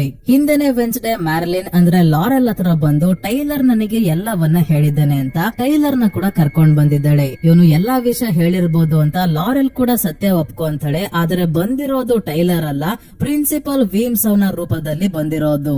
ಲಾರೆಲ್ ಆ ಗುಹೆಯ ಒಳಗೆ ಟೈಲರ್ ನ ಕಟ್ ಹಾಕೊಂಡು ಅವನಿಗೆ ಒಂದು ಗಿಡದಿಂದ ಎಕ್ಸ್ಟ್ರಾಕ್ಟ್ ಮಾಡಿರೋ ಕೆಮಿಕಲ್ ನ ಇಂಜೆಕ್ಟ್ ಮಾಡಿ ಅವನ ಒಳಗಿರೋ ಹೈಡ್ ನ ಹೊರಗೆ ಬರೋ ಹಾಗೆ ಮಾಡಿರ್ತಾಳೆ. ಮತ್ತೆ ಇಲ್ಲಿವರೆಗೂ ಅದನ್ನ ಕಂಟ್ರೋಲ್ ಮಾಡ್ತಿದ್ದು ಇವಳೆ. ಹೈಡ್ ಜನರನ್ನ ಸಾಯಿಸಿ ಆದ್ಮೇಲೆ ಅವರ ದೇಹದ ಬಾಡಿ ಪಾರ್ಟ್ಸ್ ನ ಲಾರೆಲ್ಲ ಕಟ್ ಮಾಡ್ಕೊಂಡು ಹೋಗಿರ್ತಾಳೆ. ಯಾಕಂದ್ರೆ ಒಂದು ಆಚರಣೆಯ ಮುಖಾಂತರ ಸಾವನ್ನಪ್ಪಿರೋ ಜೋಸೆಫ್ ಕ್ರಾಕ್ಸ್ಟೋನ್ ನ ಸಮಾಧಿಯಿಂದ ಎಚ್ಚರಗೊಳಿಸೋಕೆ. ಕೊನೆಗೂ ಹೌದು ನಾನೇ ಲಾರೆಲ್ ಅಂತ ಟೀಚರ್ ಮ್ಯಾರ್ಲಿನ್ ಒಪ್ಕೊಂಡಾಗ ಪ್ರಿನ್ಸಿಪಲ್ ವೀಮ್ಸ್ ಕೂಡ ತಮ್ಮ ನಿಜವಾದ ರೂಪಕ್ಕೆ ಬರ್ತಿದ್ದಂಗೆ ಲಾರೆಲ್ ಇವರ ಕತ್ತಿಗೆ ವಿಷವನ್ನ ಇಂಜೆಕ್ಟ್ ಮಾಡಿ ಸಾಯಿಸ್ಬಿಡ್ತಾಳೆ. ಮತ್ತೆ ವೆನ್ಸ್ಡೇಗೆ ತಲೆಗೆ ಹೊಡೆದು ಜೋಸೆಫ್ ಕ್ರಾಕ್ಸ್ಟೋನ್ ನ ಸಮಾಧಿ ಹತ್ರ ಎಳ್ಕೊಂಡು ಹೋಗ್ತಾಳೆ.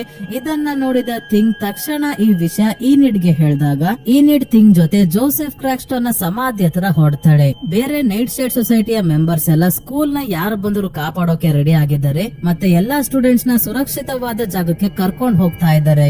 ಅದೇ ಸಮಾಧಿ ಹತ್ರ ಲಾರೆಲ್ ಇಲ್ಲಿವರೆಗೂ ಯಾರ್ಯಾರ ಬಾಡಿ ಪಾರ್ಟ್ಸ್ ನ ಕಟ್ ಮಾಡ್ಕೊಂಡು ಬಂದಿದ್ಲು ಆ ಎಲ್ಲಾ ಬಾಡಿ ಪಾರ್ಟ್ಸ್ ನ ಸಮಾಧಿ ಸುತ್ತ ಇಟ್ಟು ಜೋಸೆಫ್ ಕ್ರಾಕ್ಸ್ಟೋನ್ ನ ಎಚ್ಚರಗೊಳಿಸೋಕೆ ಆಚರಣೆ ಮಾಡ್ತಾ ಇದ್ದಾಳೆ. ಜೋಸೆಫ್ ಕ್ರಾಕ್ಸ್ಟೋನ್ ನ ಉದ್ದೇಶ ಎಲ್ಲಾ ಔಟ್ಕಾಸ್ಟ್ ಗಳನ್ನ ಕೊಲ್ಲೋದಾಗಿತ್ತು. ಆದ್ರೆ ಗುಡಿ ಆಡಮ್ಸ್ ಅವನನ್ನ ಮೊದ್ಲೇ ಸಾಯಿಸಿರ್ತಾಳೆ. ಈಗ ಅವನ ಫ್ಯಾಮಿಲಿಗೆ ಸೇರಿರೋ ಲಾರೆಲ್ ಜೋಸೆಫ್ ಕ್ರಾಕ್ಸ್ಟೋನ್ ನ ಎಚ್ಚರಗೊಳಿಸೋಕೆ ನೋಡ್ತಿದ್ದಾಳೆ. ಹೇಗೆ ಅಂದ್ರೆ ಗುಡಿ ಆಡಮ್ಸ್ ನ ಬುಕ್ ನ ಸಹಾಯದಿಂದ. ಪಿಲಿಗ್ರಿಮ್ ವರ್ಲ್ಡ್ ಗೆ ವೆನ್ಸ್ಡೇ ಹೋಗಿದ್ದಾಗ ಮೀಟಿಂಗ್ ಹಾಲ್ ಒಳಗೆ ನಕಲಿ ಬುಕ್ ಆಫ್ ಶಾಡೋಸ್ ಇತ್ತಲ್ಲ, ಅಸಲಿ ಬುಕ್ ಆಫ್ ಶಾಡೋಸ್ ನ ಲಾರೆಲ್ ಕದ್ದಿರ್ತಾಳೆ.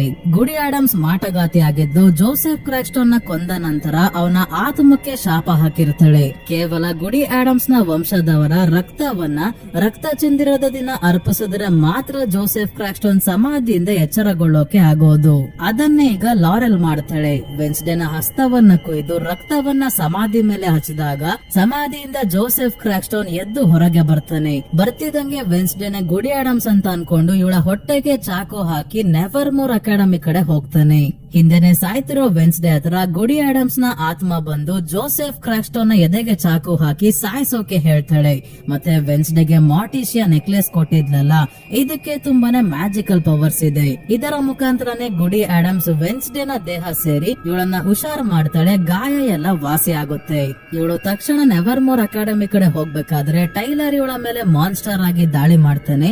ಇದೇ ಸಮಯಕ್ಕೆ ಇಲ್ಲಿಗೆ ಬಂದ ಈನಿಡ್ ಮೊದಲನೇ ಬಾರಿ ವೇರ್ ವುಲ್ಫ್ ಆಗಿ ಹೈಡ್ ಜೊತೆ ಫೈಟ್ ಮಾಡ್ತಾಳೆ. ಇನ್ನೊಂದ್ ಕಡೆ ಶರೀಫ್ ಝೇವಿಯರ್ ನ ಕರ್ಕೊಂಡು ಕಾರಲ್ಲಿ ಎಲ್ಲೋ ಹೋಗ್ಬೇಕಾದ್ರೆ ತಮ್ಮ ಮಗ ಟೈಲರ್ ಎಲ್ಲಿದ್ದಾನೆ ಅಂತ ಮೊಬೈಲ್ ಅಲ್ಲಿ ಚೆಕ್ ಮಾಡ್ತಾರೆ. ಅಂದ್ರೆ ಟ್ರ್ಯಾಕ್ ಮಾಡ್ತಿದ್ದಾರೆ. ಹಾಗಾಗಿ ಅವನು ಕಾಡಲ್ಲಿ ಇರೋದು ಗೊತ್ತಾಗಿ ಅಲ್ಲೇನ್ ಮಾಡ್ತಿದ್ದಾನೆ ಅಂತ ಬಂದ್ರೆ ಮಾನ್ಸ್ಟರ್ ನ ನೋಡಿ ಶೂಟ್ ಮಾಡ್ತಾರೆ. ಈನಿಡ್ ಅಂದ್ರೆ ವೇರ್ ವುಲ್ಫ್ ಆಗಿರೋ ಈನಿಡ್ ಹೈಡ್ ಗೆ ಚೆನ್ನಾಗಿ ಹೊಡೆದು ಹೋಗ್ತಾಳೆ. ಈಗ ಹೈಡ್ ಟೈಲರ್ ಆದಾಗ ಇದನ್ನ ನೋಡಿ ಶಾಕ್ ಆಗೋಗ್ತಾರೆ ಶರೀಫ್. ಅದೇ ಕಾರಲ್ಲಿರೋ ಝೇವಿಯರ್ ಗೆ ಥಿಂಗ್ ಹೊರಗೆ ಬರೋಕೆ ಸಹಾಯ ಮಾಡುತ್ತೆ. ಆಗ್ಲೇ ಸ್ಕೂಲ್ ಒಳಗೆ ಬಂದಿರೋ ಜೋಸೆಫ್ ಕ್ರಾಕ್ಸ್ಟೋನ್ ಎಲ್ಲರ ಮೇಲೂ ದಾಳಿ ಮಾಡಬೇಕಾದ್ರೆ ವೆನ್ಸ್ಡೇ ಕತ್ತಿ ಎತ್ಕೊಂಡ್ ಬಂದು ಇವನ ಜೊತೆ ಫೈಟ್ ಮಾಡಿ ಕೊನೆಗೂ ಜೋಸೆಫ್ ಕ್ರಾಕ್ಸ್ಟೋನ್ ನ ಎದೆಗೆ ಕತ್ತಿಯಿಂದ ಚುಚ್ಚಿ ನಾಶ ಮಾಡ್ಬಿಡ್ತಾಳೆ. ಈಗ ಉಳಿದಿರೋದು ಲಾರೆಲ್ ಮಾತ್ರ. ಇವಳು ಗನ್ ಎತ್ಕೊಂಡ್ ಬಂದು ವೆನ್ಸ್ಡೇಗೆ ಶೂಟ್ ಮಾಡೋಕೆ ನೋಡಿದಾಗ ಯೂಜಿನ್ ತನ್ನ ಜೇನು ಹುಳುಗಳ ಆರ್ಮಿನ ಕರ್ಕೊಂಡ್ ಬಂದು ಲಾರೆಲ್ ನ ತಡಿತಾನೆ. ಆಮೇಲೆ ಈನಿಡ್ ವಾಪಸ್ ಬಂದಾಗ ಮೊದಲನೇ ಬಾರಿ ವೆನ್ಸ್ಡೇ ಈನಿಡ್ ನ ತಪ್ಕೊಂತಾಳೆ. ಎಲ್ಲ ಆದ್ಮೇಲೆ ಆಗಿರೋ ರಂಪಾರಾಧ ಅಂತ ಸರಿ ಮಾಡೋಕೆ ಮತ್ತೆ ಹೊಸ ಪ್ರಿನ್ಸಿಪಲ್ ನ ವ್ಯವಸ್ಥೆ ಮಾಡೋವರೆಗೂ ಒಂದು ಸೆಮಿಸ್ಟರ್ ಪೂರ್ತಿ ಕ್ಯಾನ್ಸಲ್ ಮಾಡಿ ರಜಾ ಕೊಟ್ಟಿದ್ದಾರೆ. ಅದಕ್ಕೆ ಎಲ್ಲರೂ ತಮ್ಮ ತಮ್ಮ ಮನೆಗೆ ಹೊರಟಿದ್ದಾರೆ. ಝೇವಿಯರ್ ವೆನ್ಸ್ಡೇಗೆ ಫೋನ್ ಗಿಫ್ಟ್ ಕೊಡ್ತಾನೆ. ಈನಿಡ್ ಇವಳನ್ನ ತನ್ನ ಮನೆಗೆ ಇನ್ವೈಟ್ ಮಾಡ್ತಾಳೆ. ನಂತರ ಥಿಂಗ್ ಜೊತೆ ಕಾರಲ್ಲಿ ವೆನ್ಸ್ಡೇ ಮನೆಗೆ ಹೋಗ್ಬೇಕಾದ್ರೆ ಈಗ ಝೇವಿಯರ್ ಕೊಟ್ಟಿರೋ ಫೋನ್ಗೆ ಅನ್ನೋನ್ ನಂಬರ್ ಇಂದ ಇವಳು ಟೈಲರ್ ಮತ್ತೆ ಝೇವಿಯರ್ ಜೊತೆ ಇರೋ ಫೋಟೋಸ್ ಬರುತ್ತೆ. ನಾನು ನಿನ್ನ ಮೇಲೆ ಕಣ್ಣಿಟ್ಟಿದ್ದೀನಿ ಅನ್ನೋ ಮೆಸೇಜ್ ಜೊತೆಗೆ. ಯಾರಿದು ಅಂತ ಗೊತ್ತಾಗಲ್ಲ. ವೆನ್ಸ್ಡೇಗೆ ಗೊತ್ತಾಯ್ತು ಟೈಲರ್ ಮತ್ತೆ ಲಾರೆಲ್ ಮೇಲೂ ಕೂಡ ಯಾರೋ ಇದ್ದಾರೆ ಅಂತ. ಅದೇ ಟೈಲರ್ ಮಾನ್ಸ್ಟರ್ ಅಂತ ಗೊತ್ತಾದ್ಮೇಲೆ ಕೈ ಕಾಲ್ಗೆಲ್ಲ ಚೈನ್ ಹಾಕೊಂಡು ಪೊಲೀಸ್ ಅವರು ಒಂದು ಟ್ರಕ್ ಅಲ್ಲಿ ಅವನನ್ನ ಕರ್ಕೊಂಡು ಹೋಗ್ಬೇಕಾದ್ರೆ ಮತ್ತೆ ಮಾನ್ಸ್ಟರ್ ಆಗಿ ಬದಲಾಗ್ತಾನೆ. ಇಲ್ಲಿಗೆ ಈ ಸೀರೀಸ್ ಮುಗಿಯುತ್ತೆ ಸ್ನೇಹಿತರೆ. ಮೊದಲನೇ ಸೀಸನ್ ಅಲ್ಲಿ ಇಷ್ಟೆಲ್ಲ ನಡೆದಿದೆ ಸ್ನೇಹಿತರೆ. ರೀಕ್ಯಾಪ್ ಅಂತ ಹೇಳಿ ತುಂಬಾನೇ ವಿಷಯಗಳನ್ನ ಡೀಟೇಲ್ ಆಗಿ ಎಕ್ಸ್ಪ್ಲೈನ್ ಮಾಡ್ಬಿಟ್ಟಿದೀನಿ. ಆಗಸ್ಟ್ ಮತ್ತೆ ಸೆಪ್ಟೆಂಬರ್ ಅಲ್ಲಿ ಸೆಕೆಂಡ್ ಸೀಸನ್ ರಿಲೀಸ್ ಆಗುತ್ತೆ. ಆಗಸ್ಟ್ ಅಲ್ಲಿ 4 ಎಪಿಸೋಡ್, ಸೆಪ್ಟೆಂಬರ್ ಅಲ್ಲಿ 4 ಎಪಿಸೋಡ್. ಸೀಸನ್ 2 ನ ಸ್ನೇಹಿತರೆ ಡೀಟೇಲ್ ಆಗಿ ಎಕ್ಸ್ಪ್ಲೈನ್ ಮಾಡ್ತೀನಿ. ಹಾಗಾಗಿ ಚಾನಲ್ ಗೆ ಸಬ್ಸ್ಕ್ರೈಬ್ ಆಗೋದನ್ನ ಮರಿಬೇಡಿ. ಈ ವಿಡಿಯೋ ನಿಮ್ಗೆ ಹೇಗನಿಸ್ತು ಅಂತ ಕಮೆಂಟ್ ಮಾಡಿ ತಿಳಿಸಿ. ವಿಡಿಯೋ ಇಷ್ಟ ಆಗಿದ್ರೆ ಲೈಕ್ ಮಾಡಿ, ಹಾಗೆ ಹೈಪ್ ಕೂಡ ಮಾಡಿ ಸ್ನೇಹಿತರೆ. ಇದೇ ರೀತಿಯ ವಿಡಿಯೋವಿನೊಂದಿಗೆ ಮತ್ತೆ ನಿಮ್ಮನ್ನ ಭೇಟಿ ಆಗ್ತೀನಿ. ಧನ್ಯವಾದಗಳು.